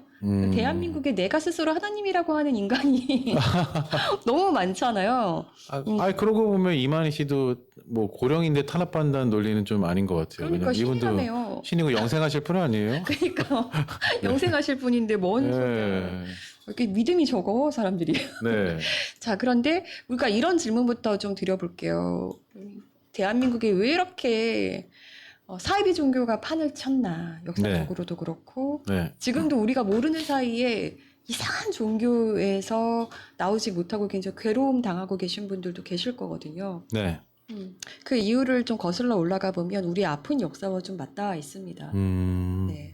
일단은 역사적으로 한국 개신교가 들어온 거는 뭐 1885년 뭐 언더우드, 아펜젤러 뭐 이런 선교사들이 들어오면서라고 알려져 있지만 사실 그 이전부터 대한민국은 자생적으로 싹트면서 개신교가 시작이 됐죠. 소래교회. 소래교회. 1883년에 생겼거든요. 네. 근데 그렇게 들어오면서 뭔가 대한민국 사람들은 뭔가 이렇게 독립심이 강하잖아요. 그러니까 그렇죠. 선교사들한테 의존하지 않고 뭐 좀 주체적으로 신앙을 받아들이려고 한 자체적인 움직임들이 있었고, 그렇게 좀 그 폭발적으로 성장을 하면서 어떤 뭐 교리라든지 이런 것들이 좀 다듬어지지 않고 뭐 그런 채 좀 혼선이 빚어진 측면도 있었는데 이게 뭐 그래서 체계적인 어떤 교리라든지 뭐 교육 이런 게 그 검증 이런 걸 거친 목회자가 좀 부족했던 탓도 있겠지만 이 이단 계보를 거슬러 올라가 보면 일제 강점기부터 시작을 하거든요. 그러니까 네. 우리 민족이 굉장히 아팠던 시기. 네. 그리고 뭔가 굉장히 그 힘들 일제 때죠. 압제와 네. 극심한 수탈에서 뭔가 네. 구원자가 필요했던 그 시기, 네. 현실의 고통을 이겨내고자 했던 그 시기에 뭔가 그 신흥 종교들이라든지 이런 이단 사이비들이 막 생겨나기 시작을 한 겁니다. 네. 그래서 이 이단 계보도의 이 최상단에 등장하는 이순화라는 사람, 네. 이 사람이 이제 정교도라는 거를 만드는데요. 이분은 이제 경상남도 거창에서 태어나서 남편을 따라 만주로 갔어요. 거기서 네. 이제 개신교 신앙을 받아들이게 됩니다. 네. 그런데 거기서 그냥 신앙인으로서 잘 살면 됐을 텐데 본인이 뭔가 이제 신유의 은사 뭐 이런 걸 받았다 뭐 이러면서 이런 게 1917년에 문제군요. 네. 신흥 정교도를 본인이 이제 창시를 하는 거예요. 네. 근데 굉장히 희한한 건 사실은 이단 사이비들이 겉으로 볼 때는 사실 사회적인 일들을 많이 하잖아요. 네. 그 사회에 뭔가 내세우는 가치들은 되게 항상 선하거든요. 예를 들면 네. 신천지 같은 경우도 평화 이런 거 앞세우고 헌혈 되게 많이 해요 그분들. 네. 근데 이순화 씨 같은 경우는 1919년에 3.1운동 이후에 신도들과 함께 사대문에 태극 8괴기와 녹십자기를 걸고서 독립 만세운동도 벌였었어요. 태극 8객이요? 네. 좀 뭔가 그러면서 약간 서대문 개념- 형무소에 일제에 의해서 체포가 되기도 했어요. 네. 네. 그런데 이게 문제는 뭐냐면 스스로 내가 대주다. 거의 뭐 본인을 예수님급으로 생각한 거예요? 그 정도예요? 하나님이요?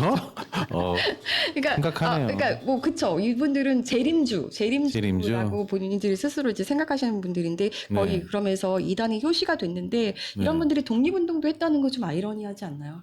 아무튼 그랬습니다. 그렇게 시작을 네. 했고요. 네. 그러면서 이제 이단들이 더 판을 친 거는 사실 우리의 어떤 현대사회의 어떤 사회적 혼란, 급격한 네. 성장기, 거기서 한국 교회가 부패한 거. 네. 이런 게 사실은 다 맞닿아 있죠. 뭐 60년대에서 80년대 사이에 극심한 빈곤을 겪으면서 급성장하잖아요. 네. 그 산업화를 겪으면서 사실은 교회도 함께 이 산업화에 맞물려서 고도 성장을 하면서 굉장히 썩은 내가 진동을 하게 되는데 그래서 이제 전통적인 공동체가 많이 해체가 되고 뭐 사람들은 미래에 대한 불안이나 이런 게 굉장히 커졌잖아요. 그런 사이에서 어떤 뭐 종말론, 새로운 구원자가 나를 구원해 줄 것 같은 뭐 이런 어떤 메시지를 내놓는 집단들이 파고들기 굉장히 좋은 토양이 한국이 된 겁니다. 네. 네. 그러면서 어쨌든 그리고 대한민국은 좀 가부장적인 그리고 권위에 순종하는 이런 문화도 좀 많잖아요. 맞아요. 네. 사실은 그런- 예전 기독교에서도 그런 가부장적인 행태들도 많이 보였잖아요. 그렇죠. 그리고 뭐 네. 카리스마 있는 지도자. 네. 이게 요즘은 사실은 그게 좀 잘 안 먹히는데 예전에 그래도 한 뭐 90년대 뭐 그때까지만 해도 카리스마 있는 지도자가 굉장히 좀 그 어떤 공동체 안에서는 굉장히 네. 잘 먹혔던 네. 그런 시대였잖아요. 네. 그렇기 때문에 그 사이비들의 언어를 잘 보면 굉장히 확신에 차서 얘기하잖아요. 그렇죠. 내 말이 진리다. 음. 나만 따르라.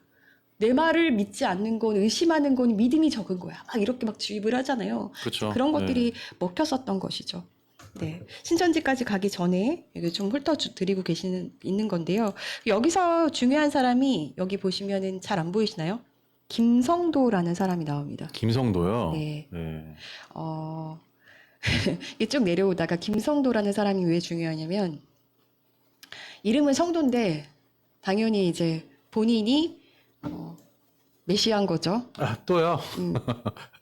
그 메시아들만 모으면 이분은 한 10명 원래 넘겠네. 그 17살에 결혼을 했어요. 네. 27살이나 많은 남자와 결혼을 해요. 네. 근데 아이가 1년 만에 죽었어요. 그리고 나서 아. 딸을 한 셋 정도 낳고 아들을 낳았는데 이 시대에 얼마나 그 아들이 귀했겠어요. 아, 그렇죠. 그쵸? 네. 근데 그 아들이 이제 아프기 시작을 한 거예요. 네. 그러니까 무당을 불러서 굿도 하고 할 수 있는 거 다 했겠죠. 네. 낫질 않아요. 네. 그런데 그때 당시에는 이제 전도부인이라고 해서 막 이렇게 전도하러 다니시는 분들이 있었거든요. 네. 근데 그런 그 전도부인의 권면으로 교회에 가기 시작을 했는데 그러면서 아이가 완치가 된 거예요. 그래서 교회에 굉장히 열심히 나가기 시작을 합니다. 남편이 굉장히 못 나가게 반대를 많이 하고 탄압을 했대요. 그걸 다 물리치고 그 핍박을 다 이기고 굉장히 열심히 나가게 되는데요.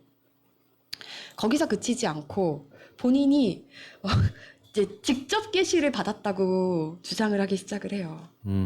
원래 개신교에서는 직접 계시는 인정하지 않거든요. 네. 근데 직접 계시를 내가 받았고 뭐 입신을 했는데 때가 급하니 속히 세상에 널리 알리라는 내가 영음을 들었다 막 이러면서 아휴. 그러게 네. 주장을 하게 되고요. 네.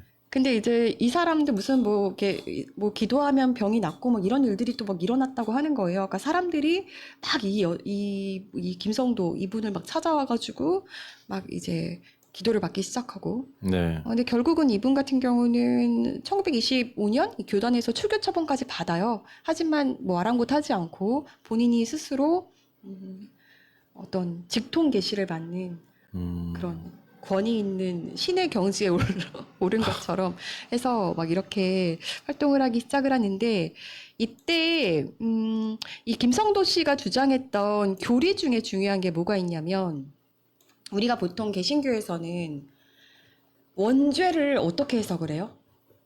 아담과 하와가 하와가 하나님의 네. 명령을 거스리고 선악과를 따먹음으로 인해서 원죄가 생겼다. 원죄를 짓게 됐다. 이렇게 우리는 배웠잖아요. 네, 그렇죠. 그렇죠. 근데 이 김성도 씨는 어떻게 주장을 했냐면 이 원죄는 음란 때문에 이 타락을 하기 시작한 거다.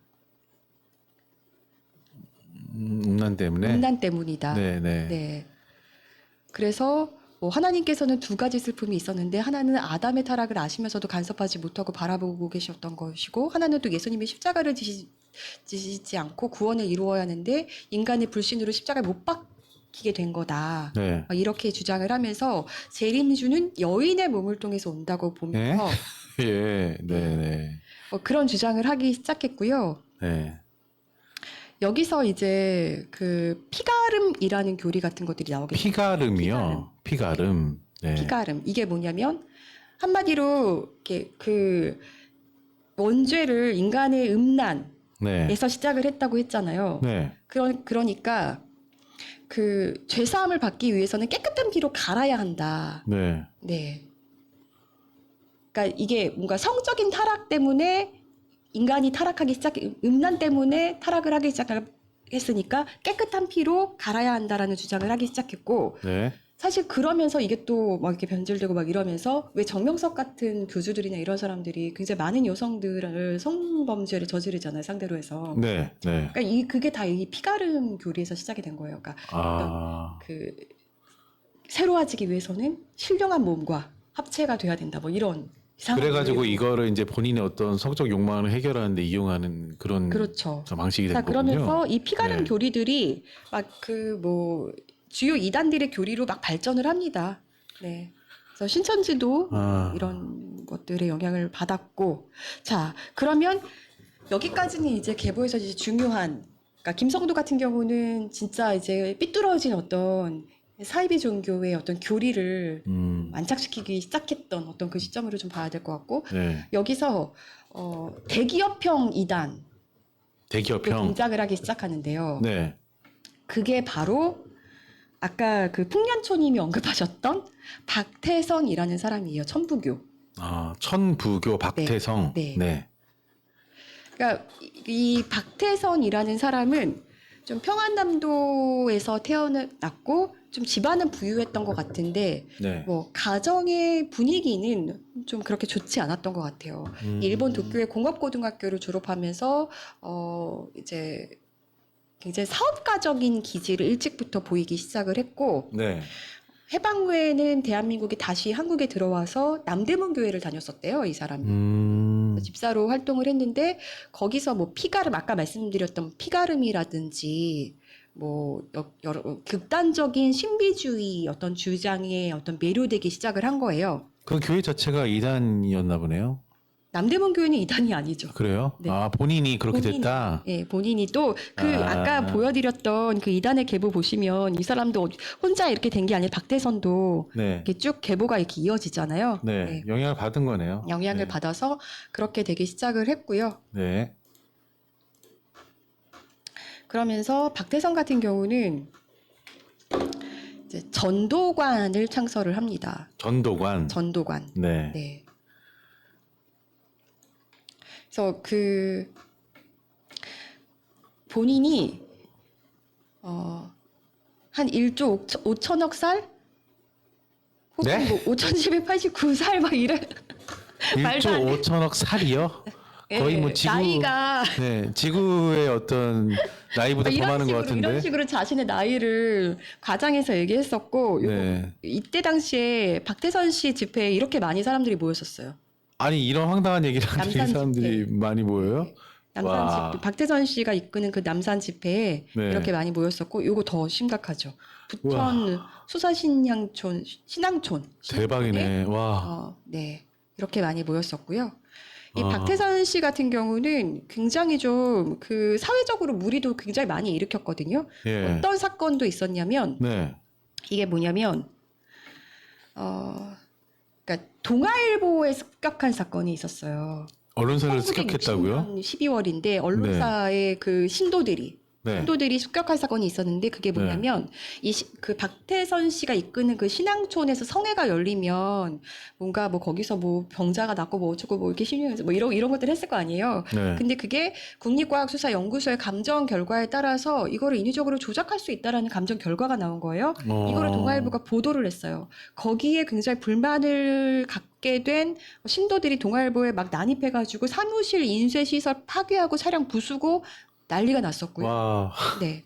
그런데 이때 이미 이게 1960년도라 그랬잖아요. 네. 그 이미 1년 전에 박태선은 사기, 위증, 상해 등의 혐의로 재판을 받고 있었습니다. 1심에서는 이게 뭐냐면 박태선 씨가 어떤 걸로 지금 이제 재판을 받고 있었는지를 보면 이미 동아일보에 신도들이 난입하기 전부터 재판을 받기 시작을 했던 거고, 곤봉 등을 이용해서 이제 마귀를 쫓는다면서 네. 신도를 구타해가지고 사망을 하게 되는 사건이 있었던 거예요. 아이고 참. 일명 그 교회에서는 안찰이라고 하거든요. 안찰이요? 저도 이거 하는 걸 본 적이 있어요. 안찰이라고 해서 사람을 때려요? 사람이 아픈 사람을 네. 이게 이 병의 원인이 마귀가 들어서 그런 거야, 사탄 때문이야 라면서 막 때리는 거예요. 좀 맞다가 죽겠다라는 생각 진짜 한 적이 있는데 진짜 와. 이제 구타에 의해서 사망을 한 거죠. 뭐 이런 등등 뭐 사회적 물의를 일으키게 되고 뭐 외화 밀발출 사건부터 뭐 연예인 스캔들 뭐 굉장히 대규모 경제적 비리 막 이런 것들에 막 휩쓸리게 됩니다. 네. 네. 그래서 이 사람이 네. 이렇게 1심에서 재판을 받게 되고 예, 보면 이 질병을 안찰 미수 따위로 고친다는 양민을 우롱하더니 여기서 네. 보시면 네. 그런 나머지 살인까지 한 네. 박태선 장로파 전도관의 엉뚱한 행위가 잇따르고 있어 사회에 커다란 무리를 일으키고 있는데 이번에는 네. 소위 신앙촌이라는 무법천재 실태가 경기도 의회 조사 보고로 드러나 네. 네, 뭐 이렇게 아연실세하게 하고 있다. 그래서 이게 1958년 9월 기사잖아요. 네. 이 경향신문 기사고요. 네. 네, 이런 기사들이 나오게 되고 네. 그래서 보시면 이게 1959년 기사인데요. 이게 이런 어떤 상해죄, 준강금, 사기 뭐 이런 것들로 피소가 돼서 징역 1년 6개월에 처해지게 돼요. 겨우 징역 1년이요? 네. 6개월? 네. 아, 너무 너무했죠. 예. 그런데 이게 문제는 신도들로부터 헌금을 또 얼마나 받았겠어요. 아, 들어가 있으면서 네, 이거 관련해서는 이거는 헌법에 보장된 신앙의 자유에 의해서 신도들이 자발적으로 한 거다라고 네. 해서 이 부분은 무죄를 인정받습니다. 아, 참 이게 참 답답하죠. 답답하네요. 네. 예. 그 다음에도 당연히 뭐 2심이 있었겠죠. 여기서도 보면 2심에서는 징역 1년. 네. 역시 사기 혐의는 무죄. 아, 모르게 다 무죄예요. 네. 네. 이렇게 받게 됩니다. 이거 좀 답답하잖아요. 네. 이게 어마어마하게 사회적 무리를 일으켰는데 너무 솜방망이죠. 너무 손방망이에요, 너무. 네. 예. 자, 그런데 이렇게 문제적인 집단에서 배운 게 누구냐? 바로 이만희. 이만희가 여기서 10년을 지냈어요. 여기서 10년을 지냈어요. 여기서 10년을 지냈고 네. 10년 동안 이만희는 여기서 뭐 이렇게 막노동 같은 걸 하면서 굉장히 열심히 나름의 신앙생활을 합니다. 네. 그런데 이렇게 지금 박태선 같은 경우도 여러 가지 이제 문제가 드러나서 어쨌든 뭐 굉장히 솜방망이긴 하지만 유죄 선고를 받고 이런 일들이 일어나잖아요. 네. 그래서 이만희는 속았구나 이렇게 음. 생각을 해요. 자, 그럼 속았구나 하고 생각했으면은 제대로 나와서 제대로 된 신앙생활을 해야 되잖아요. 그렇죠. 본인은 그렇게 하지 말아야죠. 그쵸. 네. 그런데요, 보통 되게 안타까운 게 뭐냐면 저도 그런 분들 되게 많이 봤거든요. 네. 뭐 하나님의 교회나 통일교회에서 어렵게 빠져나왔어요. 네. 그리고는 어디로 갔는지 아세요? 어디로 가요? 정광훈한테 간 분도 계시고요. 저 진짜 많이 봤어요. 네. 아, 정말. 그 이상한 교리에 한번 빠졌던 사람들이 제대로 된 신앙을 갖는 게 진짜 어려운 게요. 제가 그런 어떤 그 이단 사이비로 분류가 되진 않았지만 정통교단 안에서도 진짜 이상한 행위하는 정말 기함할 만한 일을 하는 그런 교회들 진짜 많이 취재했잖아요. 네. 거기서 빠져나온 분들이 한결같이 하는 얘기가 뭔지 아세요? 처음에는 성경을 보기가 어려웠다고 해요. 아, 자기가 배웠던 거랑 너무 다른 거야. 그렇죠. 이상한 얘기 하는데. 너무 괴롭고 그리고 네. 그 교주가 아니면 지금의 우리는 이제 교주라고 표현하지만 그 목사가 아니면 자기는 살 수 없을 것 같았다. 오우, 그래서 그 단계를 이겨내는 게 진짜 죽음처럼 힘들었다고 다들 그렇게 얘기해요. 근데 이제 그거를 잘 극복하고 나면 그 다음부터는 내가 그동안 얼마나 불안 속에 살았는지, 내가 얼마나 그동안에 나의 인권을 탄압당하면서 나의 자유를 침해받으면서 살았는지를 이제 깨닫게 되고 나 이제 너무 자유하고 기자님 너무 편하네요 이렇게 얘기하지만 그 단계를 거치기까지 너무너무 괴롭게 사는 거죠. 근데 그 단계를 극복했다라고 하지만 사실은 세뇌당한 거 아니에요? 그쯤 되면은? 그러니까 네. 그분들은 옆에서 이제 돕는 사람들이 있었기 때문에 이제 가능했던 거고 네. 이렇게 한번 이런 그 사이비 종파에 빠졌던 사람들이 그거를 다시 극복해서 정상적인 교회로 가거나 그거를 버리기가 되게 힘드셨겠네. 힘들다는 거예요. 되게 그래서 힘드셨겠네요. 네. 여기에 한번 빠졌던 이만희는 어디로 가느냐? 유재열이라는 이단에게 여기도 이제 전두관 출신 그 장막성전 출신인데 네. 거기한테로 또 갑니다. 네. 유재열이 누구냐면 이제 싸이의 장인으로도 유명하시죠. 아, 싸이의 장인? 네. 네. 그래서 뭐 여기서 그 유재열 씨 같은 경우는 이제 시한부 종말론을 주장을 했었는데 네. 결국에는 그것도 이제 거짓말이라는 거를 알게 돼요. 그래서 사실 이때 뭐 그 이만희 씨도 막 재산 다 탕진하고 진짜 열심히 했거든요. 네. 네, 종말론, 그러니까 종말론이라 그러니까 재산이 있으면 뭐 하겠어? 다 갖다 바치는 거지. 아, 그렇죠. 세상이 네. 종말이라는데. 네. 그러면서 거기서 뭐 교주의 신격화 방식도 체득을 하면서 어쨌든 거기에 열심히 귀의했다가 아, 유지열도 이거는 가짜였구나. 예, 종말론이 종말을 한다는 종말 안 했잖아요. 네. 그러니까 이제 충격을 받은 거야, 이만희가. 네. 그래서 아, 이게 아니구나라고 생각을 해서 오히려 이만희가 뭐 유지열과 뭐 고소전도 치르고 그래서 유지열 씨도 이만희 씨한테 때문에 뭐 좀 두 사람이 굉장히 이제 대립하는 뭐 그런 일들이 있었죠. 그리고 나서 백만봉이라는 집단에서 집단으로 다시 가서 여기에서 또 함께 하다가 결국에는 본인이 신장 기업을 합니다. 신장 기업. 네. 네. 신천지로 신장 기업 한 네. 거네요. 본인이 신천지로 이제 신장 기업을 네. 하는 거죠. 네. 그게 한 1980년대였는데 이게 보면은 이제 그 설교 중인 유재열 씨 디스패치가 보도했던 것 중에 유재열 씨의 모습이에요. 네. 그리고 여기 보면은 여기도 이제 어마어마하게 문제가 있었죠. 뭐 사기, 추행, 도발 등 신도의 고발이 잇따랐다. 협박 회유로 재산을 뺏었다. 헌금을 받아서 교주 유흥비로 탕진을 했네. 뭐 이런 것들. 유재열 씨 같은 경우도 어쨌든 수사를 받고 이제 문제가 생겨서 네 그랬는데 이게 얼마나 돈이 많았겠어요. 신도들한테서 갈취한 돈이. 그렇죠. 네. 아, 결과적으로 이분은 그 1심에서 징역 5년을 선고받았었고, 그러니까 사기, 공갈, 무고, 폭력행위 뭐 이런 것들로 1975년에 이제 구속이 됐었는데 1심에서 네. 징역 5년을 선고받았었고 2심에서 징역 2년 6개월, 집행유예 4년. 네, 집행유예가 또 나왔어요. 아니 그리고 집행유예가 이제 4년. 미국에 갔다가 네. 한국으로 다시 돌아와서는 이제 사업가로 변신을 합니다. 네. 근데 이분의 재산이 또 이제 자산이 어마어마하죠. 네. 네. 현재도 뭐 일가 자산이 엄청나게 많겠어요. 네. 뭐 그럴 것으로 추정합니다. 아직 왜냐면 저는 그 살아있죠, 부분은 이분. 취재를 안 해봤기 때문에 모르지만 네, 네. 뭐 재산이 많겠죠. 네. 네, 그래서 어쨌든 보면 이 이만희 같은 경우는 이런 박태선, 유재열, 뭐 또 그 다음에 뭐 이렇게 사이비 종교들을 두루 섭렵했잖아요. 그러네요. 네. 두루 섭렵했잖아요. 네. 그래서 본인이 이제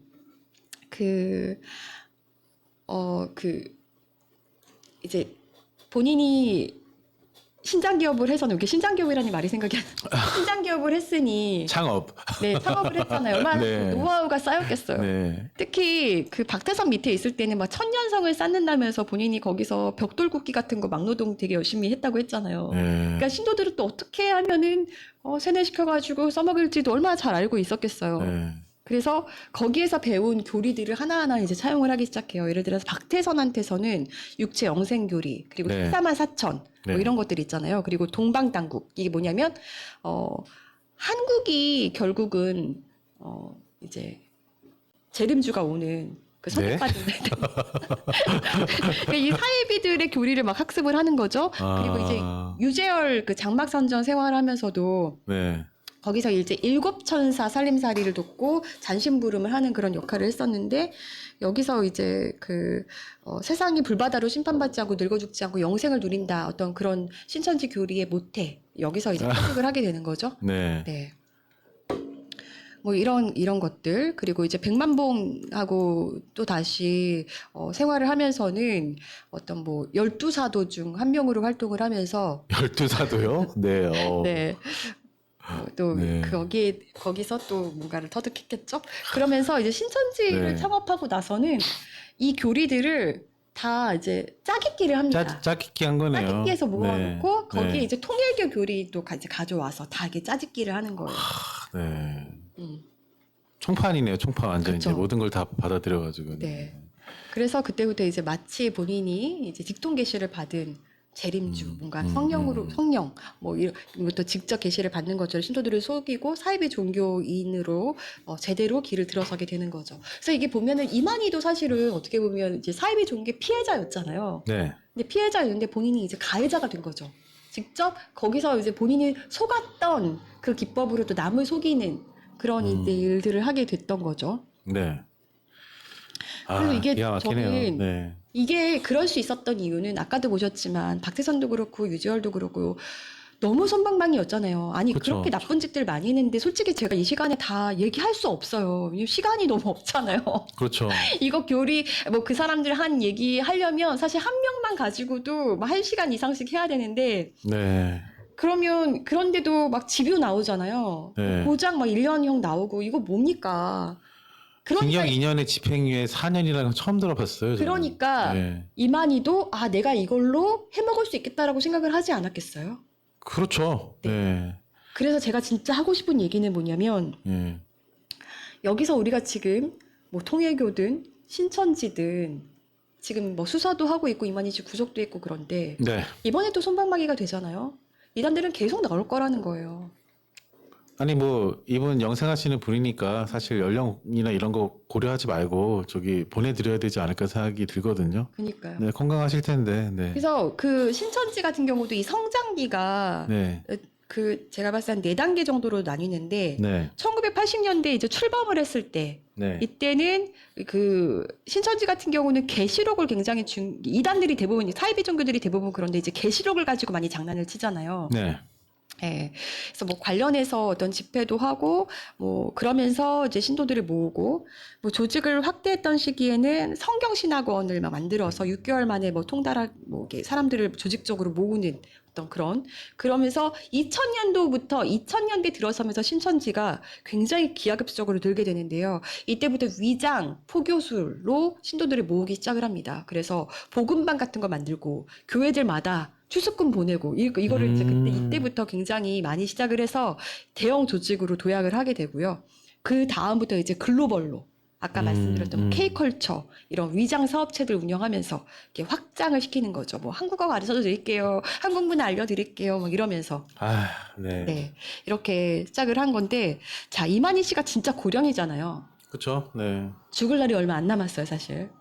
영생이 무슨 영생이 개뻥이잖아요. 그렇죠. 자기들도 말도 안 아니까 되죠. 지금 네. 자기들도 다 알고 있으니까 이만희 씨 인권을 얘기하는 거 아니겠어요? 네. 아니 신이라면서 신권을 얘기해야지 무슨 인권이에요. 맞아요. 신권을 얘기하죠. 진짜 맞네요. 말이 안 되잖아요. 네. 네. 자, 그런데 신천지가 지금 제가 봤을 때는 제대로 된 지금 후계 구도가 없어요. 왜냐하면 원래는 그 부인 김남희 씨를 주축으로 해서 후계 구도가 쫙 짜여져 있었는데 김남희 씨 탈퇴했잖아요. 네. 이제 무너졌고 그 다음에 무슨 뭐 이제 그 지재섭 호남 쪽 광주 쪽에 지재섭 씨도 뭐 출구됐었고 네. 그리고 그 고동환 총무 그 다음에 그 사람 중심으로 또 하려고 했는데 뭐 그러니까 신천지 같은 경우 그 집화장쯤 되면 원래 신천지 집화장들 월급이 되게 주거리 많았다고 알고 있는데 네. 집화장쯤 되면은 과외로 들어오는 게 너무 많다는 거예요. 뭐 아. 지재섭도 그렇고 고동환 총무도 그렇고 다 횡령혐의 이런 거에 다 휩쓸렸었잖아요. 네. 자기들 나름대로의 뭐 부를 축적할 수 있는 길이 굉장히 많다는 거예요. 이제 그런 게 문제가 되고 여러 가지 이제 고소고발에 휩싸이게 되고 그러다 보니까 그 후계 구도들이 다 이제 그랬고 뭐 장방식 한 명 또 남아있기도 한데 그 사람도 좀 세가 좀 축소됐다고 하다가 이제 다른 이제 경쟁자들이 없어졌으니까 지금은 이제 그 사람이 좀 세가 좀 단단하지 않을까 좀 싶은데 네. 어쨌든 뭐 신천지 같은 경우도 이만희 사후에 굉장히 또 새로운 창업자들이 난립할 것으로 보이고요. 네. 이미 그렇다는 얘기들도 많이 들리고 이미 네. 예, 신천지 아류들 이런 것들이 막 생기고 있거든요. 아, 그렇게 좀 뭔가 또 이렇게 다른 걸로 뿌리 내려서 확장되기 전에 좀 제대로 처벌을 해야 될 것 같아요. 그러니까 예. 말입니다.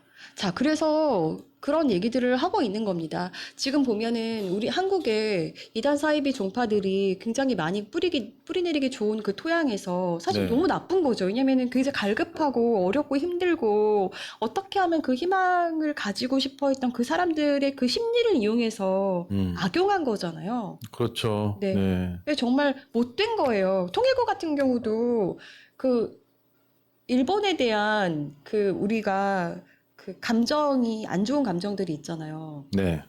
근데 오히려 그런 것들을 또 이용하기도 하거든요. 이제는 우리 하나님 앞에서 이게 화해해야 된다 뭐 이런. 네. 그러니까 이게 정말 사이비 종교들이 정말 저는 이런 지점들이 굉장히 악랄하다고 생각을 하는데 네. 이거를 제대로 그럼 역사적으로 제대로 처벌한 적이 있나? 라고 생각했을 때는 정말 다들 그냥 손방망 없잖아요. 없는 것 같아요. 손방망이 처벌했어요. 네, 그래서 계속 사이비가 사이비를 낳고 이런 일들이 이어지는데 저는 그래서 이번 기회가 계속 얘기를 하지만 대한민국이 한번 윤석열이라는 정권을 탄생시키면서 사이비 종교들이 연합해서 뭉치면 어떤 괴물 정부를 탄생시킬 수 있는지를 우리가 뼈저리게 느꼈고 네. 근데 이제 다시 한번 정상으로 돌리려고 하는 시점에서는 이거를 진짜 처음부터 끝까지 그 뼈를 깎는 심정으로 그걸 네. 다 도려내야 된다. 그렇죠. 네. 네. 그래서 저는 아까 저희 댓글창에도 정청래 화이팅 뭐 이렇게 외치시는 분도 있었어요. 저는 뭐 인정합니다. 당연히 응원하실 수도 있고. 네. 근데 지금 어떤 그 신천지의 선거 개입이라든지 이런 것들에 대해서 우려하는 목소리들에 대해서 그냥 그거에 대한 우려가 해당이다. 이거는 사실 말이 안 되고요. 네. 언제든지 그럴 소지가 있기 때문에 신천지가 조직적으로 개입을 해서 어떤 선거에 개입을 하고 어떤 우리 사회를 혼란시킬 수 있는 어떤 그런 소지가 분명히 언제든지 존재하기 때문에 이번 기회에 진짜 이거를 다 한번 수면 위로 끌어올려서 드러내겠다라는 어떤 각오들을 나는 이번에 정치인들이 다 보여줘야 된다고 생각을 하고요. 네, 맞습니다. 특히나 네. 마포 지역 같은 경우는 계속 제가 강조해 드렸잖아요. 한국 근우회가 마포의 털을 잡고 있는 토호 세력인데 이미 한국 근우회가 신천지의 외곽 조직이라는 게 이렇게 많이 정황들이 드러났고 네. 그런데 근우 회장이 지금 정청래 후보의 최측근인 그 마포구청장 굉장히 각별한 사이라고 자기들이 얘기하잖아요. 네. 막 그 마포구청장과 함께하는 아름다운 동행 막 슬로건 걸어놓고 행사도 하고 막 그랬었거든요. 네. 그리고 거기에 지금 그때 이제 문제가 됐던 2019년 행사에 갔었던 구의원들 굉장히 많았는데 민주당 의원이 4명, 그 국민의힘 의원이 4명이었거든요.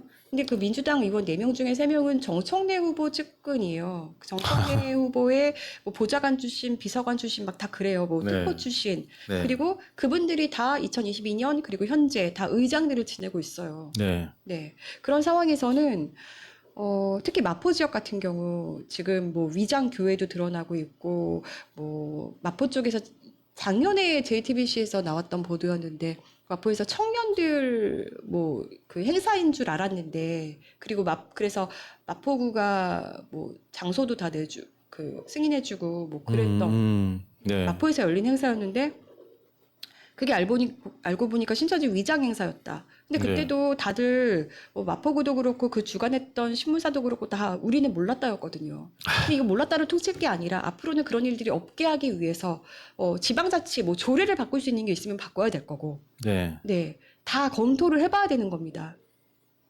왜냐하면 네. 그렇게 해야 그렇게 하는 게 우리 사회 민주주의 근간을 흔들지 않고 우리 그 사회의 가장 소단위를 이루는 가정들을 해치지 않고 우리 건강한 민주주의를 뿌리내리게 하는 어떤 그런 또 발판이 되는 거잖아요. 네. 한번 우리가 어렵게 쌓아 올린 민주주의를 이단 사이비 때문에 무너뜨려야 되나요? 일본은요, 그 통일교 지단 해체시켰잖아요. 그런 정도로 강경하게 또 대응을 했는데 해산명령. 우리나라 같은 경우에는 말씀하셨지만 어떤 뭐 종교의 자유 빙자해서 그런지 모르겠는데 이런 처벌이 너무 미약한 거예요. 저는 좀 생각했을 때 종교의 자유라는 어떤 미명하에 이단과 정상적인 종교가 같이 뒤섞여버린 이 상황이 정말 문제라고 생각을 하고 좀 그런 사이비나 이단들이 문제를 일으키는 거에 대해서 제대로 처벌을 받는다면 그 지점이 바로 정상적인 종교하고 이단이 분리되는 지점이라고 근데 또 생각하거든요. 그렇게 얘기하기에는 정상적인 종교의 탈을 쓰고 있지만 문제되는 이 사이비 종교와 별다를 것이 없는 교회들도 너무 많아요. 그러니까 결국은 어떤 종교라는 차원을 넘어서 잘못한 것들이 제대로 처벌을 받으면 해결될 수 있는 문제들인데 그게 제대로 처벌이 안 받는 것도 문제인 것 같아요. 그러니까요. 네. 그러니까 이단과 사이비를 구분할 때 이렇게 구분하잖아요. 이단은 개신교 내에서의 어떤 교리의 다름을 얘기하는 거고 네. 사이비라는 거는 우리 사회에 사회적으로 무리를 일으키고 또 그런 것들을 얘기하는 거잖아요. 네. 어떤 그런 사이비성을 드러내거나 우리 사회에 무리를 일으키는 어떤 그런 집단들에 대해서는 제대로 된 처벌과 응징이 있어야 된다. 그에 네, 맞습니다. 네. 그리고 이제는 그것들을 좀, 그러니까 뭐 민주당에도 뭐 계속해서 뭐 유령당원 얘기들이 있어 왔잖아요. 그러면 뭐 기든 아니든 점검이 진짜 필수적인 거예요. 점검해야죠. 해야죠. 그렇죠. 네. 그리고 특히나 이제 1인 1표제를 한다는 거잖아요. 그동안에 이제 대의원 제도이기 때문에 뭐 개입을 하더라도 그게 어느 정도 대의원 제도에 의해서 이제 막아지는 게 있었다면 이제 1인 1표제가 됐기 때문에 더더욱 어떤 그런 사이비 종교들이 집단적으로 어떤 정치에 개입을 해서 무리를 일으키는 일이 없도록 민주주의의 근간을 흔드는 일이 없도록 그렇게 해야 된다. 네. 이런 얘기를 드려봤습니다. 그래서 그냥 좀 가볍게, 왜냐면 이거 구체적으로 가다 보면 너무 뭐가 방대하잖아요. 이게 가벼운 게 이 정도인 거예요. 아, 그럼요. 네. 이진아부터 해서 김성도 지나서 박태선, 네, 유재열, 이렇게 건너서 이만희 이렇게까지 네. 봤는데, 네. 아, 네. 근데 어쨌든 이만희 씨 구속 중이신데, 다른 생각하지 마시고 이 말만 하겠습니다. 예수 믿으세요. 네. 예수 믿으세요. 예수 믿고 회개하세요. 라는 말씀을 드리고 싶습니다. 네. 자, 오늘 보도는 여기까지입니다. 자, 저희 방송은 유탐사뿐만이 아니라 머프의 법칙에서도 조금 더 쉽게 보실 수 있고요. 노래는 뮤직 베이커리에서도 올라갑니다. 그리고 저희가 어제 이름이 생각이 안 났어. 티스토리. 티스토리. 네, 티스토리에서 티스토리입니다. 뮤직 베이커리. 예.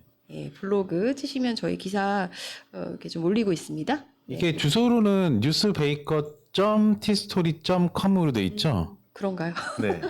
네.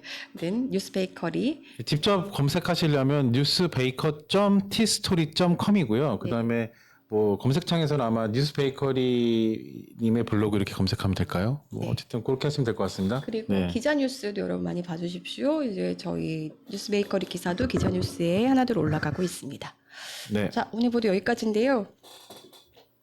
너무 우리가 그 막 정치 얘기 뭐 그리고 세상 돌아가는 얘기 매몰되다 보면 우리 얘기 잘 못하잖아요. 그렇죠. 네. 되게 그냥 가볍게 노래 하나 지어봤어요. 왜 그 직장 생활 하실 때 여러분 다 그 계시는 공간에서 그 굉장히 얄미운 사람들이 있을 수 있잖아요. 예를 들면 예를 들면 저는 사실 크게 막 긁히지는 않는데 뭐를 해야 될까? 근데 이제 그런 사례들 뭐 그런 거 저는 예를 들면 유튜브에 보면은 피해야 되는 사람 뭐 이런 식으로 해가지고 직장 생활하면서 짜증나는 순간에 이런 거 되게 많이 올라오더라고요. 그래서 그런 걸 보면서 노래를 하나 지어봤어요. 아, 네, 뭐 네. 그렇죠. 네, 그런 사람들이 제목이요. 쿨하지 못해 미안해입니다. 네. 네, 요거 같이 들으시면서요.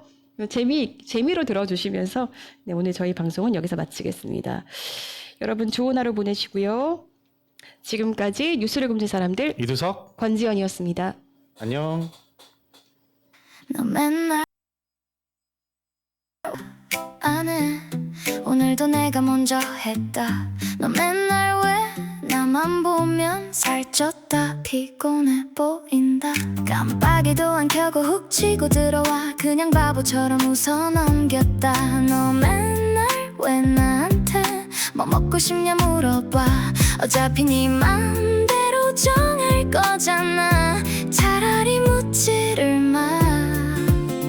넌 모르지 제멋대로 꼰대만 말 남의 속 뒤집어 놓곤 태평한 너. 짜증나는데 웃어 넘겨. 아우 오늘도 웃어 넘겨. 넌 늘 그러더라. 난 뒤끝도 없는 사람이야. 그래 넌 참 좋겠다. 내 마음에 뒤끝 장렬 남겨주곤. 그래 넌 참 좋겠다. 아 오늘도 진짜 피곤했다. 그래 쿨하지 못해